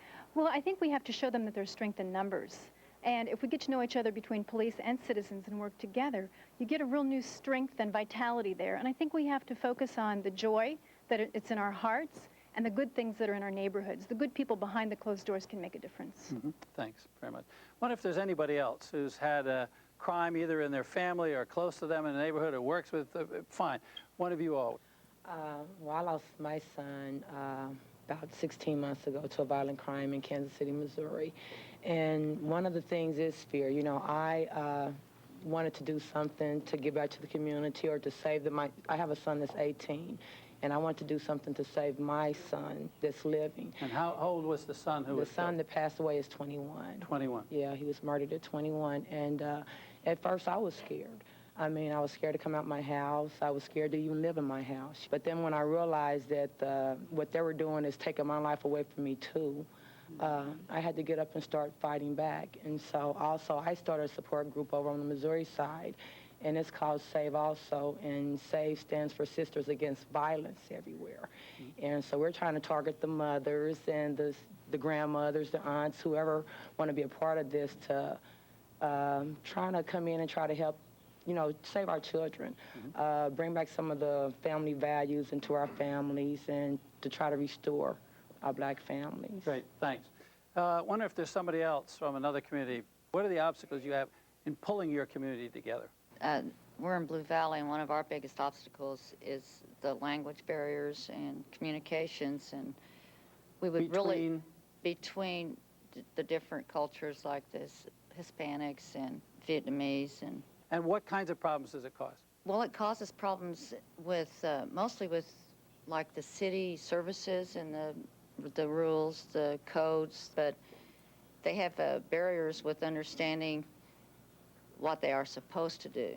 And we have barriers trying to teach them what they're supposed to do. Mm-hmm. So I wonder about another issue. Diversity is not just a diversity of population, but diversity is different agencies, different social groups. I mean, I wonder, you're nodding to that. Were you nodding because what? I think just as human beings, we develop different mindsets about our approach is the right one. You know, substance abuse for me is a critical issue. But, you know, I heard someone talk about housing. Well, you know, you can't address substance abuse in a vacuum. And I think we finally learned that lesson. You know, you have to talk about jobs, you have to talk about training, you have to talk about housing. But it took us a while to get there. Yeah. Money? How about money? Well, enough money for everybody? Well, I think that's part of the issue, of course, is that we're all fighting for scraps, it feels like sometimes. Society tells us how important some causes are by how much money government chooses to give to us. And those resources are very, very limited. Right. I wonder, Raul Murguia, if we can get you involved in this. Yes, yes. Go ahead. I have a comment on diversity. Whenever different people more affluent come to poorer neighborhoods, that can be a downfall. In our neighborhood, it took generations for Latinos to get in, buy homes. Over decades, they became a Latino community. Well, now what we're seeing in our neighborhood is that affluent people have moved in, and we welcome them because we wanted diversity. However, now they're doing things that are pushing people out of the neighborhood because they don't fit their social style or their profile or whatever they want to do. So they're beginning to form their own neighborhood organization that only deals with their section. Latino people are not included in their meetings, their plans, agendas, using codes violations. People are poor there. They cannot spend a whole lot of money in fixing a home when they got to pay for school tuition or they got to pay for just to eat. Right. So that's becoming a problem where diversity can be a problem, because when you have different social levels of economic in the same neighborhood. So diversity works, but only if there's give and take and communication. yes, when two different groups have different ideas for what they want to do, then you can have people clashing. Thanks. Thanks. I want to talk for a moment about this resource issue that got raised, and I wonder if I can get you to join us, Ms. Wilson. And on the Kansas side of the river, do you feel sort of you're financially as fortunate as folks on the Missouri side of the river? Because we've heard maybe Missouri's doing a little bit better financially. I think that's true. I think that's true. They have a drug tax on the Missouri side that helps them in their neighborhood organizing and to fight crime, which we don't have on the Kansas side. The Kansas people, I think, have felt like they needed to do for themselves more. There wasn't anybody there to back us up. I think we felt like we were the poor stepchild, you know, and just ignore us and we'll go away. So what's happened in the last 5 years, we've gone from 20 neighborhood groups to almost 120 neighborhood groups. People have really, at the grassroots level, banded together to take back their neighborhoods. Great. I think we're right on a subject that is of critical importance. I've heard you talk about networking. If people aren't talking together, then nothing very substantial is going to happen. I mean, I like to say that life is about relationships. You know, if we're not connecting people through relationships, then we're going to be cutting people off from a huge portion of the resources that any neighborhood has to offer. So it's through dialogue, through meeting, through finding common purpose, things like that that really help make those collaborations and those connections happen. Great. I want to talk about a particular group of folks, young people, with you, Melissa. Where were you, what's happened to you, and how did the change take place? Well, I've been actively involved in the community since I've been 14 and now I'm 19. So basically I was one of those children that that it was going to be very easily for me to fall through the cracks. And why? Because I was kind of the not a child that really stood out educationally. I wasn't talented, and I wasn't in the talented and gifted program, but neither was I. But did you feel included? Was the adult world reaching you? Yes. When I was 14, an adult, Mr. Alvin Brooks, just really enlightened me. He tapped into the talent and he ignited the fire that was in me. And so that was very important. That was a turning point of my life, because it was just like I was a wallflower. It wasn't like I was special or, you know, had anything to contribute to the community. But an adult came up to me and told me that, yes, you do have something to contribute to the community. You are special. Great, thanks. Now we'll take a look at a neighborhood on the rebound right here in Kansas City.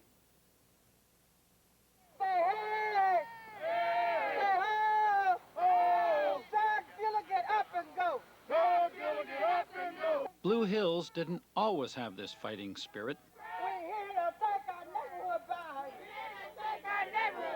Several years ago, drug dealers and criminals dominated the neighborhood. Larry Washington lived in the thick of it. We had drug houses probably on every other block. There were drive-by shootings. People had to actually sleep on floors at night because of fear. I even got robbed in my driveway a few years ago, but... You mean held up? Held up, robbed in the morning at 6:25. Marvel Hodge lived next door to a drug house. This was the worst chapter in my entire life, living next door to a drug house. There were 8 different dealers and drug families that sold drugs there. I've never lived in as much fear in all my life. People felt pretty isolated, pretty overwhelmed by it. My guess is they didn't feel like anything could really be done. Sister Helen Flemington leads the nearby Catholic church. I'm sure people did call the police, but if there are gunshots all the time, you end up not calling. After a murder on the steps of the local elementary school, Sister Helen and others at St. Terrace Catholic Church decided to do something. We started pulling in neighborhood leaders, church leaders. We invited people to come into this safe place and to give us addresses. Among the neighbors joining the early meetings were Robert Anderson and his wife, Lillian. Before, we had stopped talking to each other because we was all living in our houses. No one was coming outside. So when we went up to the church, we met our neighbors we had not been talking to for years. What happened was people stopped being isolated. They started realizing that they could band together. They started seeing that if St. Teresa called a meeting, the officials were there. We had gotten a power base, is what we had gotten. Sister Helen became a matchmaker, inviting community police officers to use the church offices as their base of operations. As homeowners established a bond with the police, they felt empowered to report crimes on their blocks. They said, okay, you do the identifying, you point to where the drug houses are, we close them, and we help you do that, but we have to be partnership. We have to work together on that. They're part of the community now. It's like they've moved in with us. Hey, you! Hey, you! Kansas City is watching you! Kansas City is watching you! Working together, Blue Hills began shutting down drug houses. They held city codes inspections and protests. People who did not have hope all of a sudden had hope. Well, they've been apart for so long. It's about time to come together. I want to try to help if I can to make it better for the younger generation or the older generation. And I thought maybe if my little part helped, then hey, I want to do it. But drug dealers didn't want to move out. They fought back. They threw a firebomb through my window at 2:30 in the morning. Marvel Hodge, who'd been an activist on her block, woke up one night to a fire smoldering on her porch. Do you think they were trying to run you out of the neighborhood? They wanted to run the older people out who had lived here a long time. They wanted to take over the neighborhood. More angry than scared, she wanted to leave Blue Hills. This is a sign I had in the yard. I kept it out there about 3 weeks. Why, hello, Sister Helen. How are you? But she stayed because neighbors rallied around her. He wanted 20,000. The next move was for Larry Washington and the Kansas City Neighborhood Alliance to buy and rehabilitate the house next door. The abandoned properties are the problem. They're just trouble, not to mention the eyesores in the community. So we target the abandoned houses in order to convert those, to convert the community back around. KCNA is buying and restoring many of the properties left behind when drug dealers are forced out. All along this wall right here, I'm looking for upper cabinets here. Larry, what's going to happen here when you're finished? Is this going to be rented? Is it going to be sold? We are still home ownership. We like the home ownership. And of course, with the home ownership, people are more apt to take care of their property. In addition to fixing up nearly 50 abandoned houses in Blue Hills, KCNA helps homeowners with repairs by organizing volunteer cleanup days like this one for Mary Lee. This is something I couldn't do by myself. I needed help. And I mean, I can paint, but I can't paint the whole house by myself. Excuse, please. I can move the boards and things, but I can't move it by myself. Everybody needs help every now and then. Even Blue Hills teenagers are getting involved in their community again. The Neighborhood Association is thriving, says President Linda Spence. It's easier to get the neighbors out to clean up the block, to have parties, to come out to meetings. Once you can show the neighbors that we can be effective if we all work together, hey, it just happens. Their biggest challenge was this neighborhood bar, the Chateau Lounge.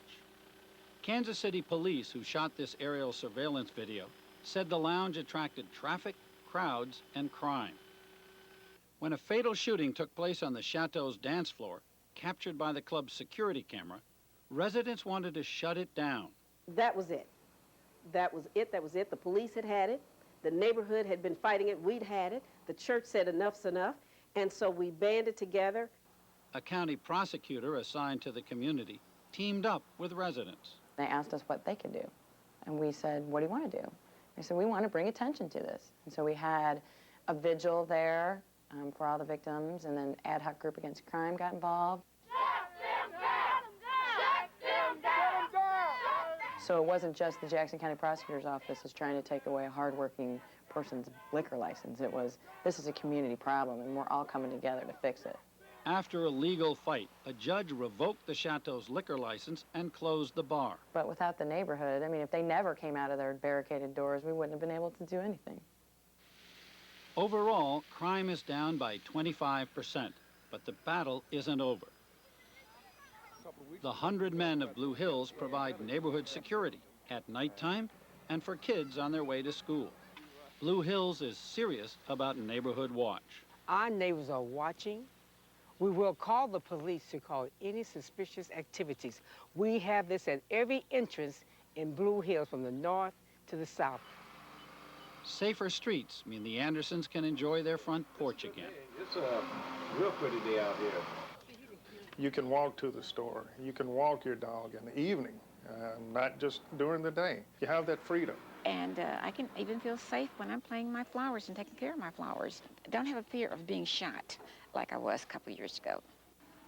With all these improvements, property values are going up. Kids are back playing in the park. People's spirits are rising. You do not have a right to a good neighborhood. It's your responsibility. You have to get out and talk to your neighbor, find out who they are, so you can all work together. We feel like, you know, okay, we're taking our neighborhood back. We're winning. Get active if you want your neighborhood back, and you can get it back. Remember, there's more of us than them. That was a fascinating episode, and one of the fascinating things for me about Kansas City is that you all have some very special concepts here. Community prosecuting. Kathy Fennell, what's the essence of community prosecuting kind of in a nuts and bolts way in terms of your links with individual neighborhoods? It's an integration of prevention, intervention, and law enforcement. We can prosecute them, we can put them in jail, but that's one person with one problem that is not really effectuating a wide-scale, comprehensive solution. I think what I'm hearing you saying is that if you prosecute an individual drug dealer, you may put one person in jail, but you may not have changed the situation in the community. Talk about that a little bit in terms of what community policing is. It's not just about dealing with the one individual who's slinging the crack. It's also about the property that is being used and holding the landlord or the property owner accountable. It's also about saying to citizens, you see it 24 hours a day, 7 days a week. We won't know if they're dealing out of the side window unless you tell us. And we can send undercovers all day long, but if we don't know what to ask for, then we're not going to get in. So it's real two-way communication with communities. It's a complete reciprocal relationship. Great, thanks. Now let me ask you, Major Chapman, from the standpoint of the police. Community policing is a term that's now being kicked around all over America. It's very popular. What in practical terms does it mean? We take our cues from the neighborhood now. Rather than being an occupying force in the neighborhood, going in and telling people how to solve their problems, we are an active partner and we're part of the neighborhood. It feels so different to be a part of the neighborhood and to be wanted and appreciated there and to work together on a problem and look at the physical constraints and say, well, maybe I can change the environment for the better as well. Great, thanks. Jim Nunnally, I want to ask you, because this county has something very unusual. You have a tax system. Tell us about that in terms of what we've just been talking about, community policing and hitting the drug dealers. Very good. The brave citizens of Jackson County chose in 1989 to not only pay lip service, but to pay their money to go after a problem and all the problems around substance abuse. They strategically webbed law enforcement, treatment, and prevention into a single force that went after the evils surrounding substance abuse. Let me ask you, who foots the bill and how big is the bill? It's a quarter-cent sales tax, and that's important too because every citizen participates in this tax.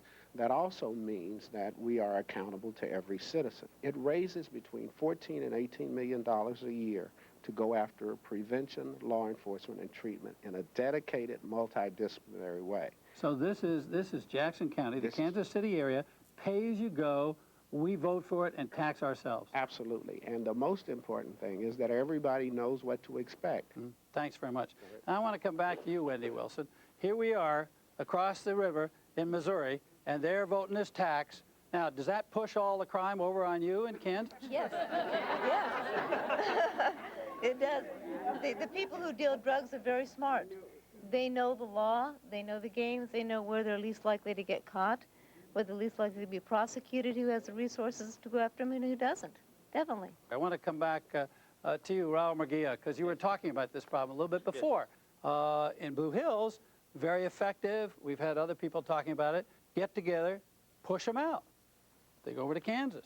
What's your reaction? My reaction is, and this is a problem that I've been facing, especially with the gangs in Kansas City, because when Missouri has a lot of resources and we have prevention, we have law enforcement, we have many different things that are helping us address the gang problems and the crime problems in our youth in this side of town, well, kids don't know, they don't know state lines. And particularly in the Latino community, we're right next to the state line. That's another problem we're close to. So when kids from Kansas come over here and feud with the kids from the west side, they're only 30 seconds away from the state line.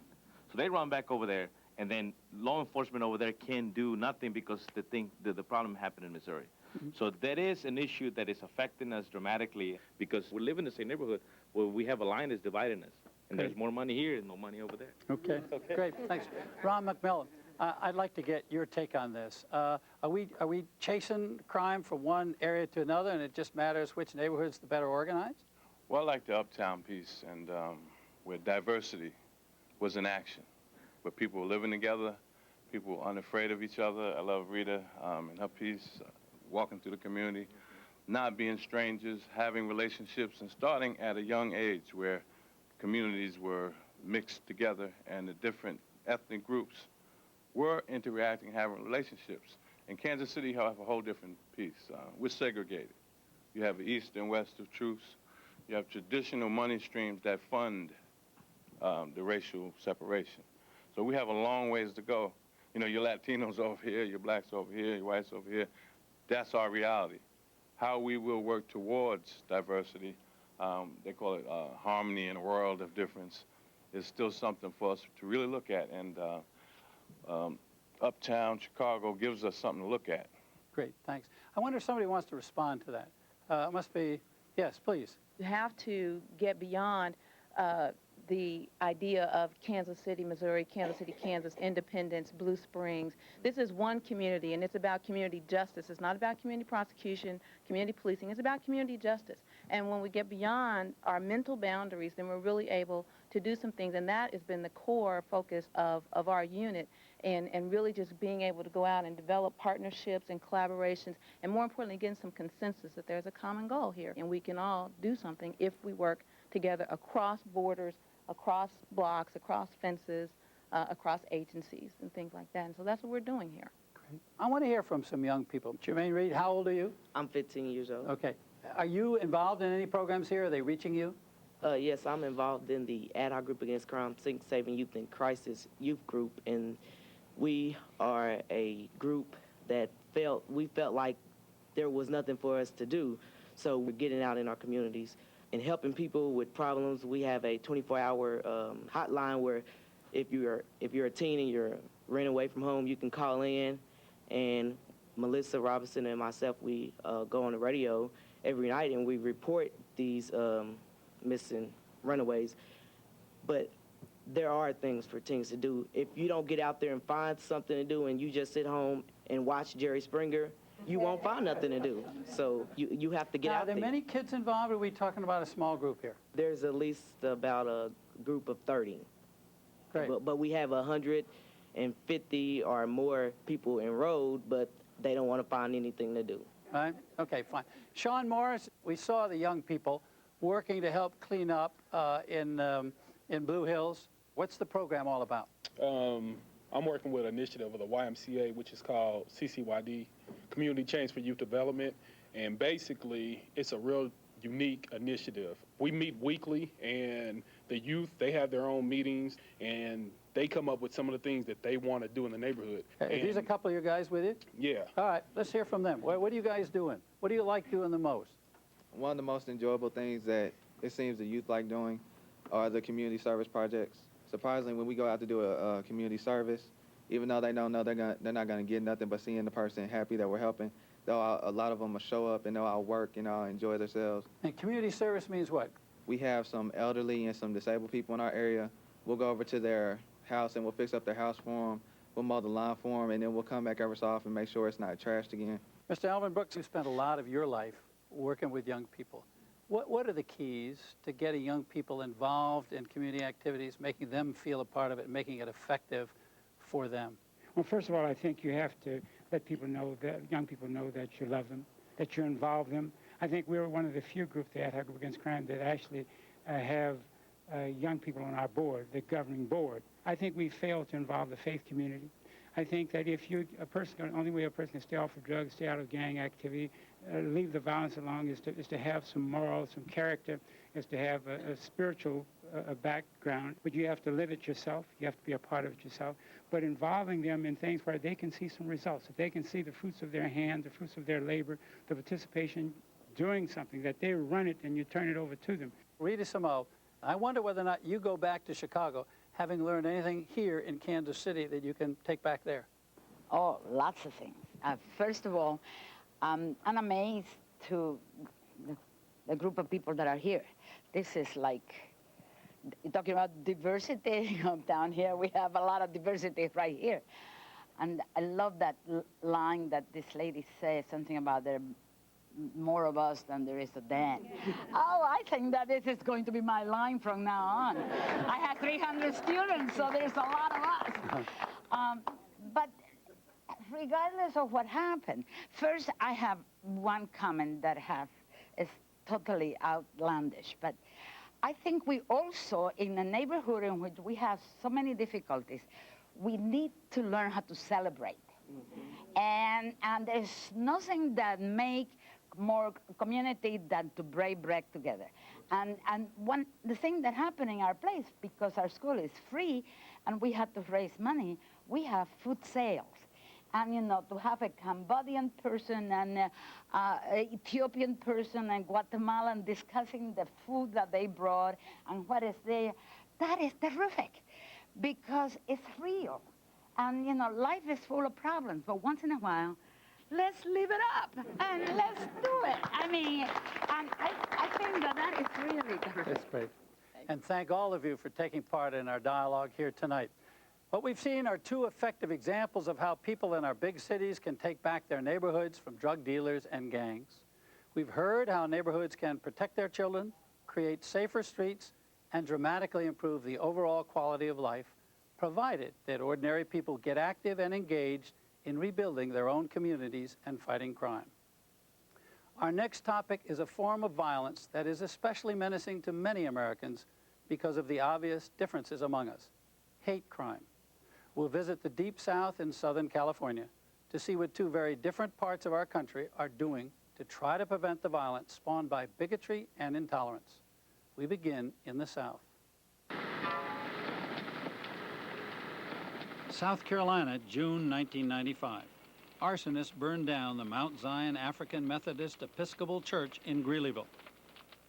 And on the following night, the Macedonia Baptist Church in nearby Manning. It was a terrible thing, and we just saw it just all go up in flames. You feel helpless because it's not a thing you can do, not one thing. The fires were set by followers of this man, Horace King, Grand Dragon of the South Carolina Christian Knights of the Ku Klux Klan. If we had this garbage in South Carolina, we would burn the bastards out and run them out of town. Giving honor to our Lord and Savior Jesus Christ. The black church is one of the few things that we own in our community. So when we speak of our church, we are speaking of something that we deem as number one. To desecrate any part of the church, to us, this is the work of the devil. All that's left of the old Macedonia Baptist Church is this little brick foundation. In the early 1960s, when I first started covering racial injustice across the South, that fire and these bricks would probably have been the end of the story. The system really didn't work. Whites had all the power, blacks were intimidated, and without the vote, they lacked the clout to demand and get justice. And so the perpetrators of hate crime usually got away with it. But a generation after the hard-won victories of the civil rights movement, the system has changed, and communities respond differently to hate crime. And so today, the fire isn't the end of our story, it's just the beginning.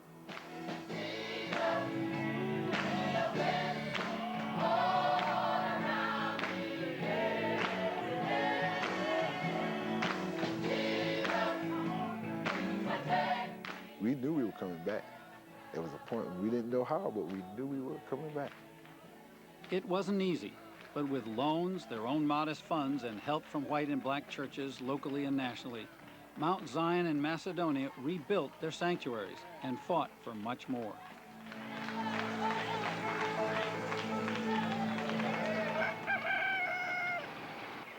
This is the Deep South, hard-scrabble farm country, where blacks outnumber whites 2-to-1. Good jobs are scarce, and poverty is no stranger. It's the Bible Belt. Blacks and whites worship separately in their own churches. Blacks faced pervasive racial discrimination until the late 1960s. Move right there. They were refused service in local establishments, educated in inferior schools, and denied the vote. But in the late 60s and early 70s, schools and other public places were desegregated.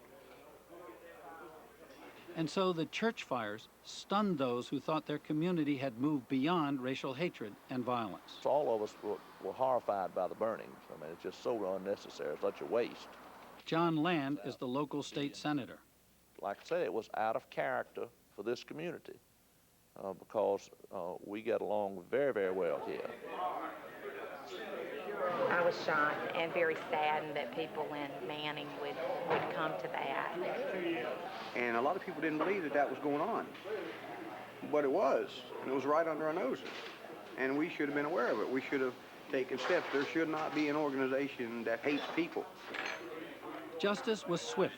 Within a week, Klan members Timothy Welch and Christopher Cox were arrested and ultimately sentenced to 12 years behind bars. Former Deputy Sheriff and Macedonia trustee Jesse Young knew Tim Welch growing up, and Welch's arrest shocked him. That wasn't Timmy. It wasn't Timmy, and I just couldn't believe it. Later jailed, with even stiffer sentences, were two co-conspirators, Arthur Haley and Herbert Rowell, older Klansmen who had mentored Welch and Cox. Arthur was not their friend. Herbert Rowell was not their friend. Wanda Mitchum is Tim Welch's mother. All they had succeeded in doing was putting two poor, stupid country boys in penitentiary. Local Klansmen were won over by KKK Grand Dragon Horace King's rhetoric, blaming poor blacks for the problems of poor whites. I was the EC, the Exotic Cyclop, or whatever they call it. King tapped Lester Haley to head the local Klan chapter. I think that the blacks do get jobs that a lot of poor white people could get. I think that everybody ought to have equal opportunity in this country. We don't have that anymore. See, the black people, they got people to help them, but we don't. Poor white people don't have anybody to help them. I mean, they just throw poor white people in jail and call them racist. It's people living from day to day, from week to week, work hard 40, 50 hours a week and can barely keep food on the table. People are reaching out for somebody that seems to care about them, somebody that loves them. And so Horace King, he comes in and he manipulates feelings like that. The Klan takes poor people and they manipulate them to do their dirty work. Historically, blacks were never able to force the Klan to pay for its dirty work. This time was different. Macedonia's pastor Jonathan Muzan wanted to sue Horace King and the Klan in civil court. I would have gone all the way, even if it cost me my life, to stand up and say, you can't do this. But first, he had to persuade his congregation. I would say half the congregation was very hesitant about filing the lawsuit, but after... Why? Because I think they were still afraid. You don't buck the system. The Klan is a white organization, and you don't go against things like that. You leave it alone, you walk away. You take your lumps and you go on. That's the fear that we had that was in this community. It was that strong.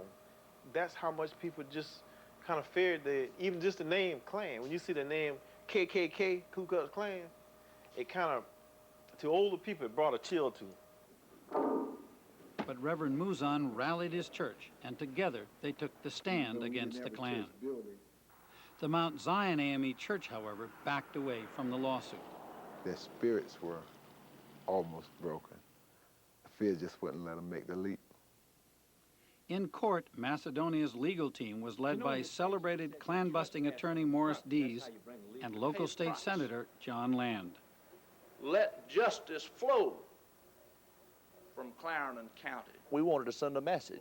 We wanted to tell the rest of the country and the world that the hate crime, the church burnings, was not representative of us, and we wanted to deter anyone else that ever wanted to come down here to provoke trouble. The trial lasted 5 days. Among the evidence, amateur videos of Horace King leading Klan rallies.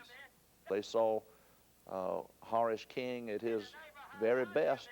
They ain't no bubble-head niggers living in it. Hatred is spewing from his mouth. And testimony from the men who set the fires, including Tim Welch. They used the Bible to say that blacks aren't human, Jews aren't human, whites, that's it.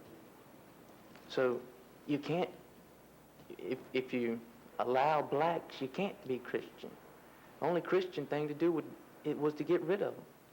The jury deliberated less than 2 hours before issuing its judgment, a record $37.8 million in damages against the Klan, $10 million more than the church attorneys had sought. Well, we were stunned. We thought they'd read the verdict wrong. High school teacher Moses Levy was the jury foreman. Why such a high figure? The high figure was to send a message, and to send a message to Klansmen, not just here in South Carolina, but universally, that these are things that should not happen in Clarendon County or any place else in this country. Mr. King, what does this mean to your organization now? Horace King and the Klan have few resources. No comment. So Macedonia has not benefited financially from the judgment. Did the Macedonia church ever get any money, to your knowledge, from the lawsuit? No, they didn't get any money, and I doubt that they ever will. Our objective was to make that statement. Listen, we're here, we're not going anywhere, and when you come, we're going to stand up against you. And we did that. For now, the fires in the lawsuit have silenced the local Klan. Lester Haley has put his Klan robe in storage. Did it have an effect on the Klan and its activities? Sure, yeah. When them guys burnt the church, everybody that was in the Klan run and hide, and and they just abolished the whole thing, It just wasn't no more Klan. A generation after the civil rights victories of the 1960s, this trial is evidence that the system can now work for blacks. Do you think in the late 60s you'd have seen the conviction of members of the Ku Klux Klan for a black church burning or a verdict like this? I doubt it. I would venture to say that you would not have been able to find a white attorney in this community to represent the plaintiffs against the Ku Klux Klan. What would have happened if there had been a burned church 30 years ago? Probably nothing. I would probably say nothing would happen. That's just the way it was. And I'm glad it's not like that now. We are at a point where we are respected. There are some things that will happen, and we will receive equal justice under the law. That's a big deal. Big deal. The state of South Carolina has grown up since the 60s from a race standpoint, and certainly this community has. Progress here reaches beyond the courts. Down the road from Macedonia Baptist Church, here at Young's Country Mart, another breakthrough. Okay, take care, John. 2 years ago, Jesse Young beat out 3 other bidders to buy the store from its longtime white owner. That was pretty unusual because they were like, the people that were ahead of me on the list were white, and he's white. And you don't normally hear about that in a small county like this, a small town like this. And after the Klan burned Mount Zion AME Church, Isaac Holmes was elected mayor of Greeleyville. Had Greeleyville ever had a black mayor before? Never in its history. And when I was running, everybody was laughing, saying he could never make it. But I did. Good afternoon, man, Holmes. For the 70-year-old Holmes, it's a giant leap forward from his youth. As a young black boy coming up in the town of Greeleyville, the office I'm holding today was off limit to me. I never set foot in the town hall. It was just, I'm quite certain it wasn't a law, but it was, then certain things just did not happen. The Voting Rights Act of 1965, guaranteeing the right of blacks to vote, planted the seeds for Holmes's election. Despite that important gain, some black residents of Greeleyville are still locked out of the political process. Right here, on this side of the street here, these people not allowed to vote. They're not in the limit as far as voting is concerned. And these people on this side of the street, over here, yeah, they're allowed to vote. And who's living over here? One of our white neighbors. Okay, and who's living over here? One of our black neighbors. So you're saying this black side of the street's not able to vote, and this white side of the street is able to vote? That's what I'm saying. After the church fires, a prominent white church in Manning held a joint fellowship service at the New Macedonia, raising hopes of new cooperation. But these were dashed when no further efforts followed. But there was some fellowship back and forth between the churches after the fire. Oh, yeah. I mean, you know, hey, if I want to hide something, the best thing to do is to come up and say, hey, let's fellowship together and let the world see that we're getting along so this thing can be hush-hush. I just want to lay on the life of the Lord. I just need to get on the feet. I like to have a little church in here. The most surprising bridge of friendship was forged between Reverend Mouzon and Wanda Mitchum, the mother of Tim Welch, who burned down Mouzon's church.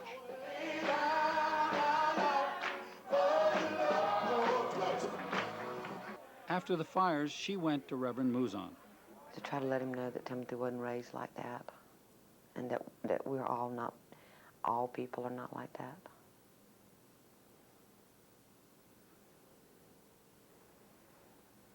And to see if I could do anything to help. In their small way, the mother and the minister are working together to promote better race relations. For attending services at Macedonia, Mitchum has faced the scorn of her white neighbors and worse. Do you get any grief from some of your white friends about coming to this church? Sure. What do they say?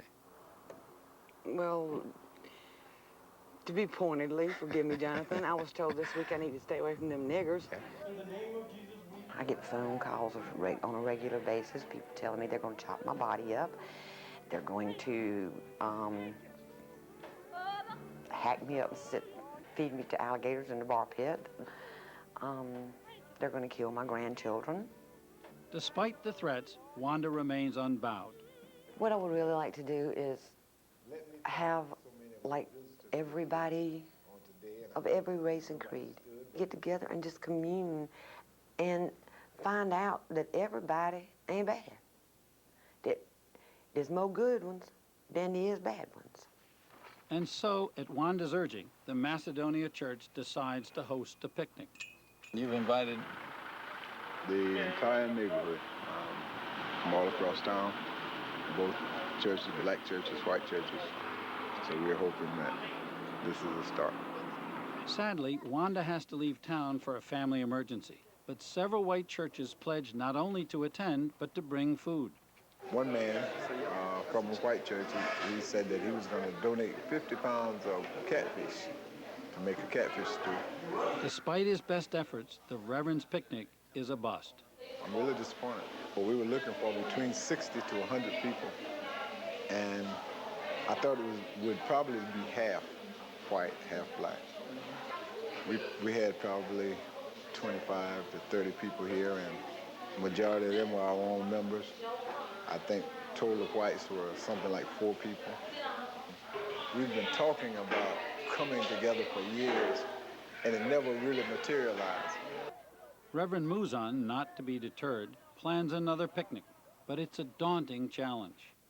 Many people, especially whites with influence, want to put the church burnings behind them and get back to life as it was. I believe that our racial relationships were good prior to that and good after that. And so there was not much that we needed to heal. But for others, white and black, the fires pointed to continuing racial problems in their community, problems that demand more healing. Going back to the way it wasn't so good. We want to have as much right as whites, and whites want to have as much rights as blacks, so we should be on an equal level, but we're not. We're kind of like that. And it's going to take a lot of work to get it even. A lot of work. What's the problem? I guess you'd have to go back. It's a lot of feelings that's been built in that came through the years. Years of yassa. Yeah. Years of yassa massa. Segregated restaurants and schools and things like that. You know, we have to get past that. There's a lot of healing to take place. I just feel like there's still issues. There's still things that happen, you know. There's still racial issues. If somebody had taken the time to talk, to bring it out sooner, we would have saved the church. It needs to be more people that speaks out. Yeah. Silence is an enabler to hate groups. If we keep our mouths shut, it just gives them more power.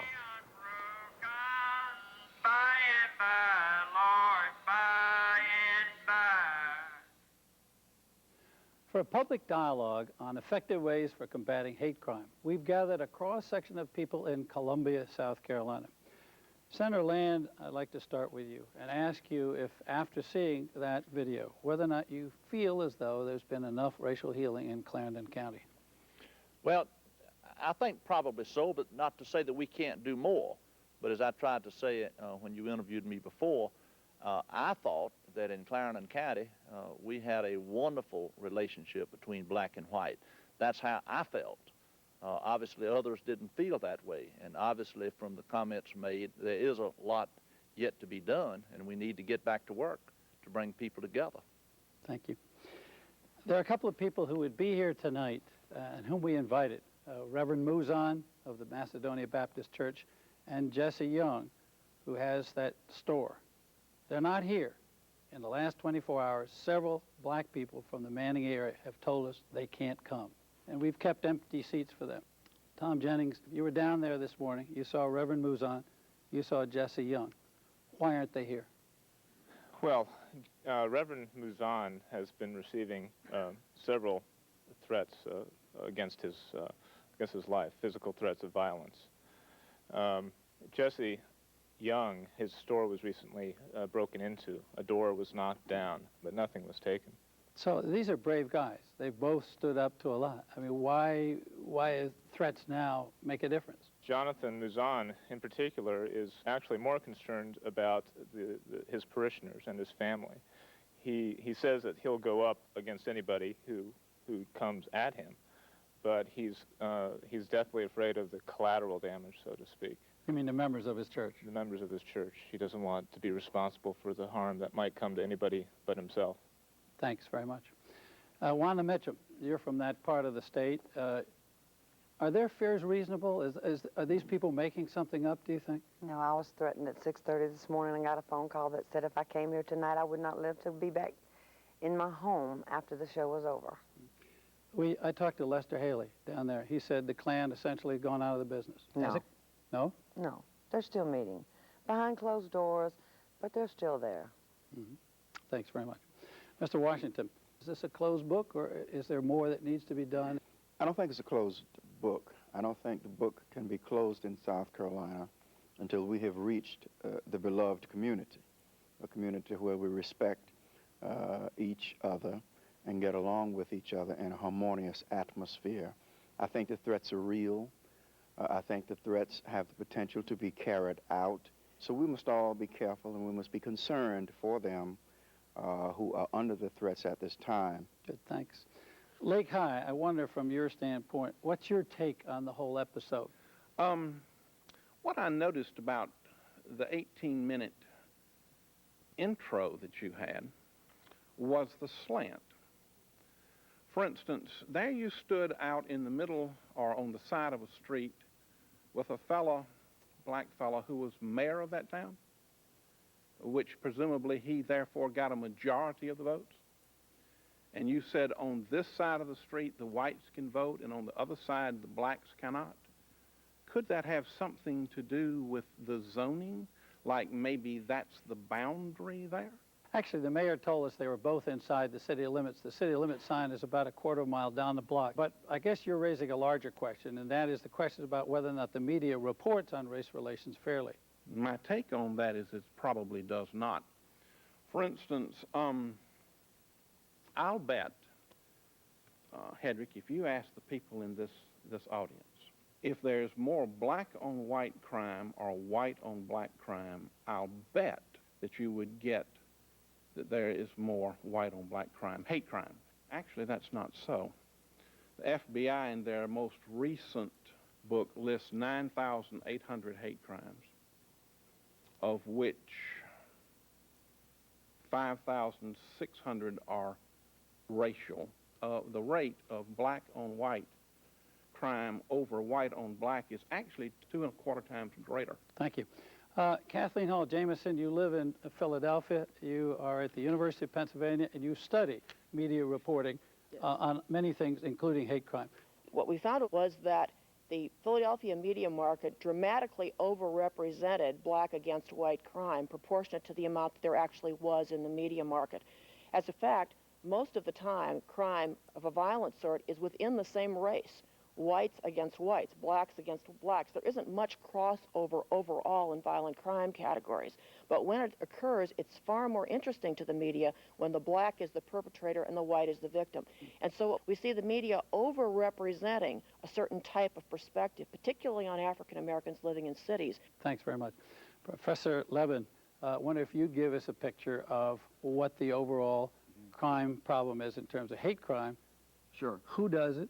And why? Yeah, well, hate crimes are any crimes that are committed against an individual because he's different or she's different with respect to race or religion, ethnic origin, or gender, disability status, or sexual orientation. And that means that hate crimes relate not just to blacks, but also to whites, not only to gays, but also to straights. It means that everyone is protected by hate crime legislation. Okay. Is there any way of saying, by and large, who commits those crimes? Are they young people? Are Sure. they older people? Sure. Are they all over the country? Are they concentrated in one region? No, they're all over the country. And the truth is that most hate crimes, including the church burnings, are committed by young people who have no allegiance to any hate group at all. They're teenagers, they're young adults who go out on a Saturday night and looking for someone to bash or to assault, and they do it for the bragging rights, for the thrill. These are marginalized and alienated young people. They're not getting along at home with their parents. They're not making it at school with their friends. And if they have jobs, they have dead-end jobs at best. They have no hope for the future. And in a hate crime, by burning a church or burning a cross or assaulting a vulnerable victim, they actually gain a sense of their own importance. They feel special. And if we really want to reduce hate crimes in this country, what we have to do is give our children healthy alternatives to hate and violence. Great. Thanks very much. Yes, sir. It's just very bothersome to me that men like Jesse Young and Jonathan Muzon are afraid to come to Columbia tonight. I mean, we can do better than this, and we've got to. We've just got to really get down to what racial reconciliation is and face up to some of the intergenerational problems of hate and fear that are just handed down. And I don't know what to do, Hedrick, other than to bring it out in the open and talk about it. I wonder, Dr. Sullivan, as a 25-year minister of the First Baptist Church in Manning, if you have some comments. I'll be honest with you, among the whites in Manning, we had as much trouble getting people to come to this town meeting tonight as Reverend Muzon did in getting them to come to his church picnic. And I'm wondering whether or not, is that a problem? Well, I think the burning of the church in Macedonia created an atmosphere for us to have better race relationships than we'd had before. I went down myself and I preached in the church, and half the congregation that day was made up of the members of First Baptist Church. There had been further developments, but I was in the process of retiring at the time, and we just got a new pastor in. And there will be some more work done in that area. Thank you. Amy Murray, you have been an activist trying to help the reconciliation after a church burning in your area. Is it easy, and what happened? The church, St. John Baptist Church, was vandalized horribly. I went down there to see, and I couldn't believe it. It was awful. And what happened to you when you started to reach out? Oh, well, I was threatened hundreds of times my life. My dogs were killed. They were murdered 2 weeks apart. They were 9 years old. My grandchildren were threatened. They chased me down the road, rammed my car. For 10 years, they had over 200 arrests down there for vandalism. And next month, we'll be having the dedication of St. John Baptist Church, 7 times larger than it was. The first person baptized in the new church was a white female. And now it was founded by slaves, but the volunteers coming together from all races, from all different politics, different backgrounds, put aside those differences, and they worked together for the greater good. And we all decided that silence is acceptance, and we're not going to be silent anymore. And I think that's the big problem is in this country, is that we keep our mouths shut and look and say we can't do anything. Well, by God, we can. Does anybody want to add anything on that point? Yes. This past February, they had a Martin Luther King Day Disney movie on, and we were hesitant on whether or not to let our daughters watch it. But halfway through, my 7-year-old turns to me with tears coming down her eyes. She said, "Mom, we're all white people that mean?" I said, "No, Clarissa, they weren't." She says, "Well, what were our ancestors like?" I said, "We probably had some ancestors that could have been." I said, "But what matters more is what we're like." And it was at that time I decided that it's time to take down the symbolisms that divide us. And I don't consider the Confederate flag that flies over our state capitol really has anything to do with the Civil War. And it was put up there so the African-American community would remember their place. That's my feeling. Let's get it down before we go into this 21st century.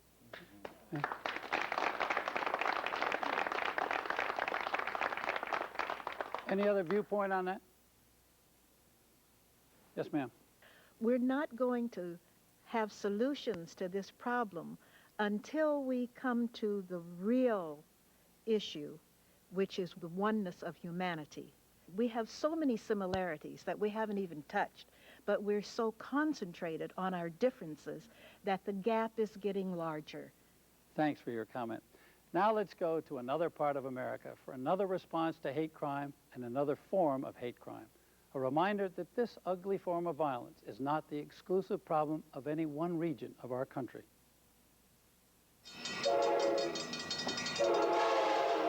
A world away from rural South Carolina, San Clemente hugs the southern California coastline. Tourist haven, laid-back beach town, surfer's dream. But there's trouble in paradise. An influx of Latinos and Asians, a rise in racial tensions, and in the local high school. Your buddies are talking to you about damn Mexicans getting all them jobs. But like guys, they see a homosexual and they're, "Oh, look at that fag over there." Students are learning to break the code of bigotry. And they're like, "Go back to Africa, you nigger." I used to like hate lesbians and like faggots and stuff like that. But This is not your typical high school class. It's not English, it's not psychology, it's not social science, it's just what it is, a class in prejudice, it's a class in discrimination, hatred, and violence. The first day, Steve was there, and he On this day, Joe Morris has invited back a graduate of the very first class in tolerance, San Clemente alum Steve Raines, class of 1995. I can start off with how I became prejudiced. I started hanging out with certain people who weren't necessarily Nazis or skinheads, but we did have a certain white pride, white power to us. And the whole reason I took this class was to tell people I was prejudiced and why. And not because I wanted help or I thought I needed help, was because, well, this is the way I am and you can't change me. When Steve was at San Clemente High, racism and bigotry in the school were at their peak. The whites were kind of not getting along with the blacks, and the Mexicans weren't getting along with the blacks, and there was all these different little cliques and races that weren't getting along, and we didn't really want to get along. These seniors also remember that time.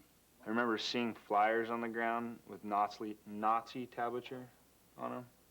there was a lot of KKK and skinhead guys here, and the girls were involved in it too. And they called me a nigger to my face. Sick. Tension finally boiled over in 1993 when San Clemente High School students were involved in 2 violent outbursts. One night in this parking lot, a clash between white and Latino students ended in the death of a white youth. Several months earlier, on this beach, a San Clemente High School student viciously beat close to death this Asian man whom he thought was gay. The student, was Jeff Raines, Steve Raines' older brother. I had guys come up to me that I didn't know saying, right on, tell your brother I said, that's great, you know, bashing that faggot. Well, it's okay to bash faggots. It's all right. It's a guy thing, or it's a hate thing. It's okay. Tell him I said right on, you know, and that's cool and stuff. And, you know, at the same time, I'm sitting there going, you know, my brother's in prison right now. Let's talk about some of the stereotypes then about your group. As the community's mood grew uglier, Joe Morris felt compelled to start a course against hate. All black people come from the ghettos. There's no other race in the ghettos. What did you hope to accomplish? To stop the hatred, basically, and the violence. Both of those things, I think, were predominant in my mind, because I had seen one student who ended up in prison and another one whose face, to this day, I can still see 4 chairs back over there, sweetest, nicest kid, dead. How did you learn the attitudes you brought to high school? From my father. I mean, what kinds of Oh, things he was, did he say? you know, like, oh, those damn spicks and niggers and this and that and gays and fags. And he didn't realize that I would, like a child would, suck it in like a sponge. Like everything he said, everything he did. We started getting calls at my house from homosexual people saying they wanted to burn down our house, kill us. Like his brother Jeff, Steve Raines was raised to hate angered me gays. even more. This is Steve's class journal. Hate crimes, gays and lesbos. God made men and women to be partners, not to be with each other. Every homosexual be judged by God. And I hope they don't mind fire, because they will be burning eternally. Not only do they destroy their families and themselves, but heterosexuals as well. So that was it. Yeah. That was the Steve of that era. Yeah, not very tolerant.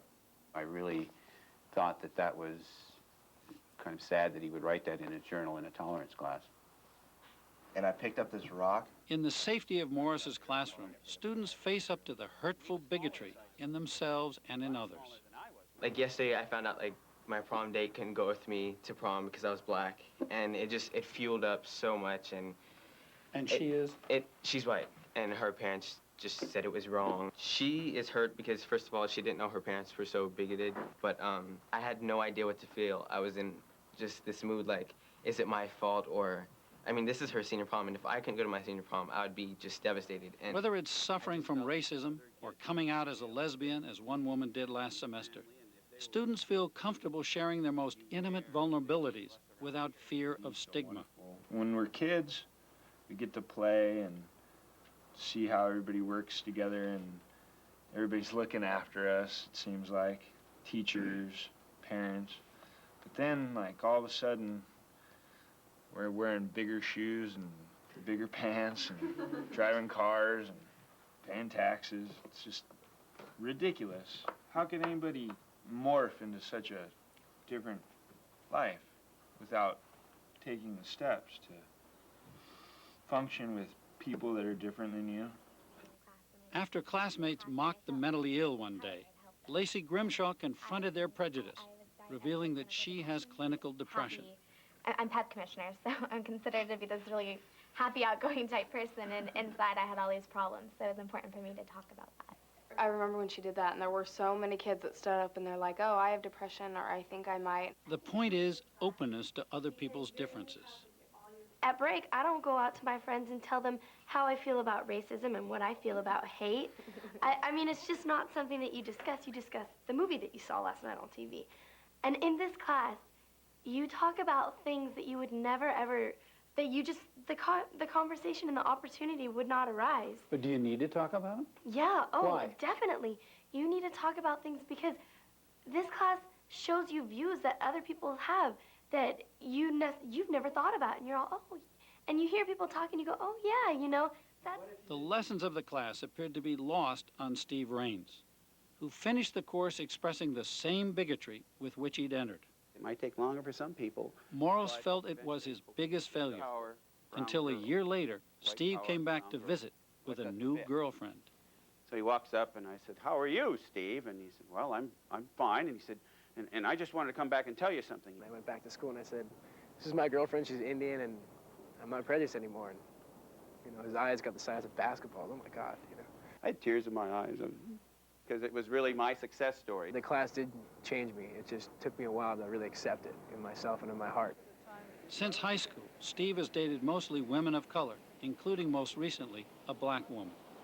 And it's weird. I see some of my friends that I used to know in high school, and they used to know me when I was, you know, white pride and stuff. And you see me walk around with a black girl, and they're like,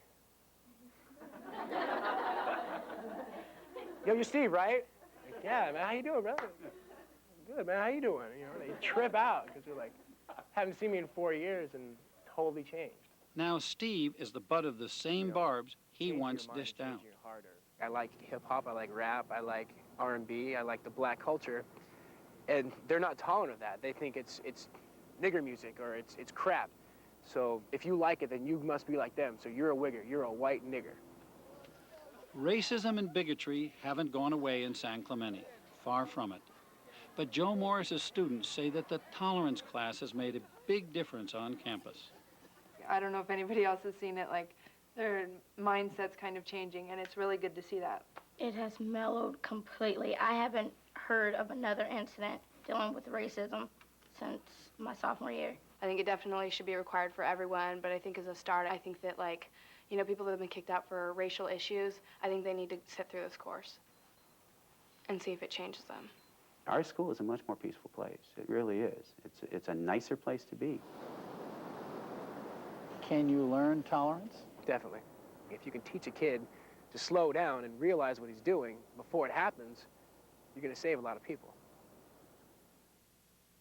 Dr. Peterson, you've just seen this course with a gentleman sitting right next to you, Steve Raines, in California. I'm just wondering, in Manning High School, how you think such a course would work? It's something that needs to be in all schools. At our school, we do have a multicultural curriculum, and I think we have to teach respect for diversity, get to know each other. Great, thanks. Anybody else? Response? Yes, sir.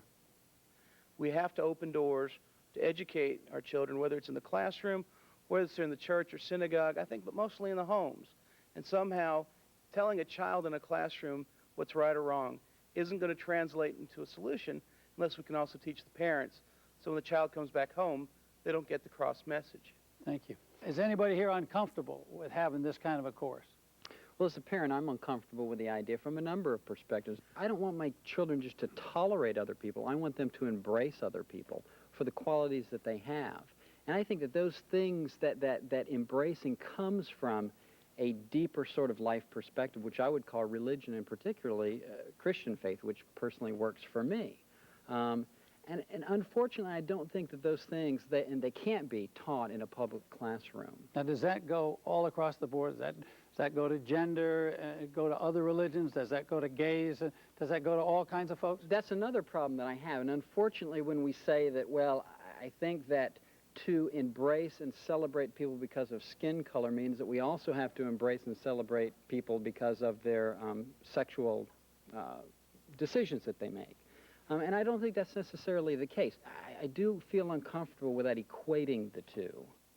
As the mother of a gay son, I would give almost anything to see a tolerance class be on the curriculum of every junior high and high school in the state of South Carolina, preferably the whole United States. I think that it is a wonderful idea. I think that the dialogue that was opened up between the people in that class where they could understand where each other were coming from and their feelings was wonderful. Any other teachers? Any other responses? Yes. Southerners, we really pride ourselves on our good manners and our courtesy, but a lot of us unintentionally are everyday racists, which means we wouldn't think twice about maybe saying something racist and insensitive to a person of color. And that's where I think we could all do from a little tolerance training here. Anybody else? Yes, ma'am. I've been involved with the Race Relations Group in Manning for 7 years. And we had a very interesting year this year. We actually came together and really talked feelings and really developed some trust. I think trust is a key word. It's a very important thing. Until you have that trust, you really can't share those feelings. By having a tolerance class, you're not telling people that you have to accept everything you hear, but you're giving people an opportunity to hear two sides of it, to hear what people feel like and to share your feelings and overcome maybe some fears you have that really shouldn't be. Anybody else? Yeah, good. I'd love to get a student. We have two clubs. It's called Harmony Committee and Interact, and students choose to go to these things, and then they branch out and go to all different cultures. And we have a lot of different diversity at our school. We have Asian, we have Indian, we have many Hispanics, and then, of course, the black and the white. And I think that when they get together, people see how diversity is so like entertaining. We have an international day at our school, and people go and they see the different dancing and the different foods and the different cultures, and I think it's wonderful. Great, thanks. You're a principal. Can anybody teach a course like this? Could you turn this kind of a course over to any teacher? No, my experience has been some courses are charismatic. You have to have the right people at the right time. If that teacher leaves, chances are high that the course will go like that. If I had my power, one of the questions I would ask and determine every teacher I hired would be, are you prejudiced? And the answer, when it was obviously no, I'm not, then I would begin to teach them and have the processes in place to help them recognize their unrecognized hypocrisy, because everybody's prejudiced. Joe, I want to ask you, if I can, what kind of impact on the environment did the local media have in the wake of those violent incidents in your area, in your school? Well, they stereotyped my school much the way I think people in South Carolina would get stereotyped, especially the whites, for the black churches being burned. They blame. We had a deluge of media on our campus, and it really irritated me because over 2,000 students did not go out that weekend and beat somebody up. One student did. Let me ask you, Professor Jamison, about the media. When there is something which is pretty well identifiable as a hate crime, is the media helpful? There are very few times in the United States in which there's a crisis of some sort in which there isn't a response that isn't in the nature of solution seeking. And in particular, I would ask everybody who thinks about the burnings of the churches, how many news stories did you see about those churches being rebuilt? How many news stories did you see that said that the communities rallied, that across the country communities rallied in support of the people to rebuild the churches? By focusing on the deviant incident and not on the moments of reconstruction, we don't manage to take the notion of tolerance and of community building and show that it really is a societal norm that we all share. Thanks very much. I wonder if there's anybody else involved. Yes, sir, please. Well, I wondered if we could go back and perhaps address a hidden danger, and that is that you have ideas and you have actions, and there are actions that need to be prosecuted. In South Carolina, it sounds like we went one step further, and we also prosecuted a group of people for verbalizing their ideas in an influential manner. And do we want to prosecute the expression of ideas even if they are abhorrent? You know, we're held accountable for our ideas, our emotions. Hate crimes are dangerous. If I think that by suing somebody I can make a point to the rest of them, well then by God I say we sue them. You know, whatever means it takes to get our kids back, our streets back, and our country back. I mean, who do we think we are that we can just go out and destroy somebody else's life or their church and not be held accountable? You know, in my opinion, they didn't do enough. Yes, sir. I live in an 80% African-American community, pastor of a mostly white but not all white congregation. One of the keys in our community has been to bring people together around the issues that all of us face. The crack house across the street from the school, everybody wants to get rid of it, and I need you to help me get rid of it. And so we pull people together across all kind of lines to do common tasks and pursue common interest. And when I discover that I can't get done what I know I need done without you, that changes some things. It's great and it's terrifically important to focus on our differences and respect for them, but it's also important to focus on our commonality and how we must have each other. Thanks very much, and thank you all for participating in our public dialogue. As we've just seen, hate crime is not just a few faraway episodes, but a terrible plague that haunts communities all over America. We've also seen that determined people can take some effective countermeasures. Manning, South Carolina punished the perpetrators of the church burnings and then helped pay for the rebuilding of 2 black churches. San Clemente, California's high school created a course about tolerance that has helped make the campus more peaceful. Earlier tonight, we saw how some former felons intervened to stop a gang war in Washington, D.C., and how inmates at the Oregon State Penitentiary are helping troubled teenagers from sliding into a life of crime. In Chicago's Uptown and the Blue Hills area of Kansas City, local citizens took back their neighborhoods from drug dealers and cut the crime rate dramatically. So grassroots heroes do make a difference. But it's also clear that crime, whether it's street crime, teen violence, or hate crime, won't go away unless people like you and me get active. It's up to all of us to make our own hometowns safer places to live in. I'm Hedrick Smith.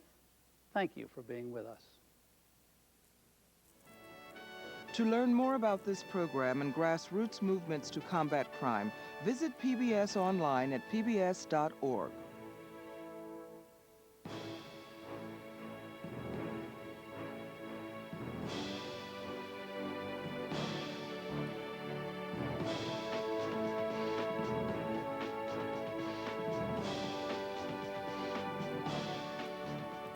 To purchase a copy of all or part of Seeking Solutions, please call 1-800-553-7752 or write SCETV Marketing, Box 11,000, Columbia, South Carolina, 29211.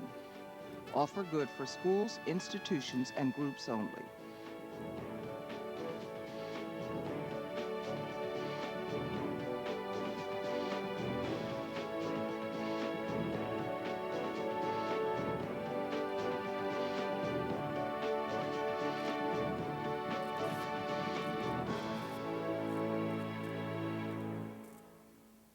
A presentation of South Carolina ETV. Principal funding for Seeking Solutions provided by the Pew Charitable Trust. Investing in ideas, returning results. Major funding provided by the Charles Stewart Mott Foundation, the Corporation for Public Broadcasting, the Ewing Marion Kaufman Foundation, the Serdner Foundation. Additional funding provided by the following: the Charles H. Revson Foundation, the Greater Kansas City Community Foundation, the Carnegie Corporation of New York.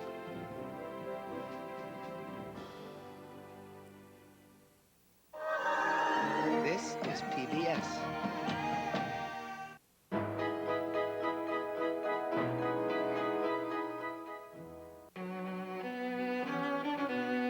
When cellist Mstislav Rostropovich joins the New York Philharmonic for the Dvorak Cello Concerto, it must be a New York Philharmonic opening night gala. Next time on Live from Lincoln Center.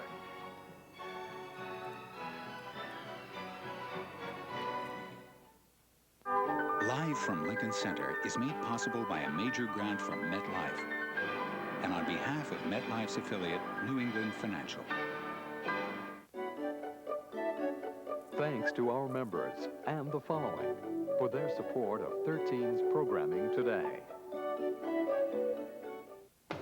We work together and win together, strive together and succeed together, because no hope is too high, no dream is too big when you have the right relationship.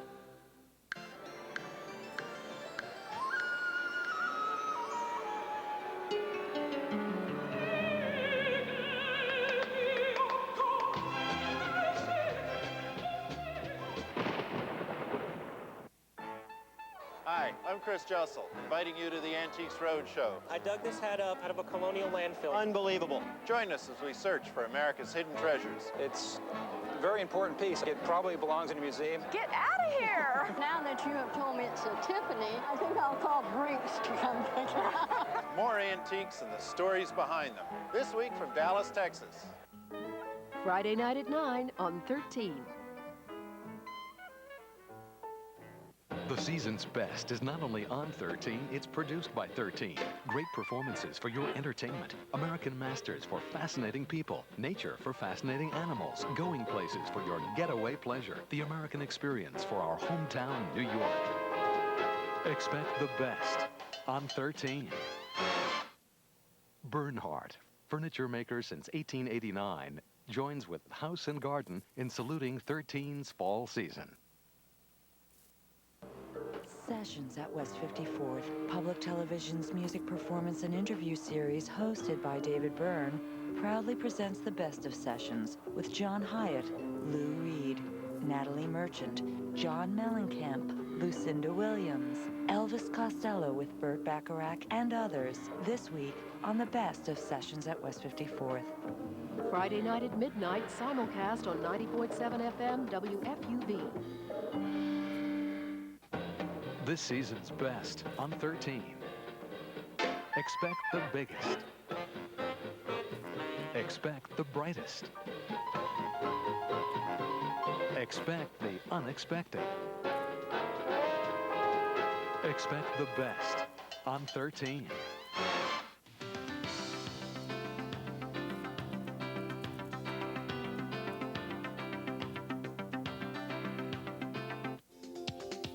This program is made possible in part with public funds from the New York State Council on the Arts, a state agency, and by the members of 13.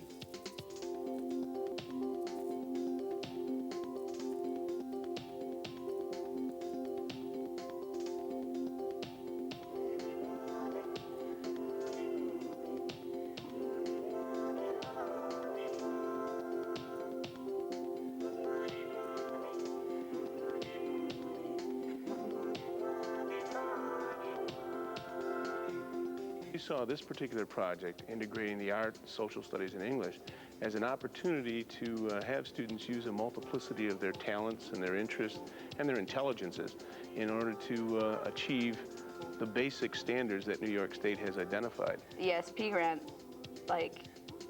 it made the words flow a lot easier. It makes everything flow easier. Create a learning environment that enhances each unique individual student's ability to learn.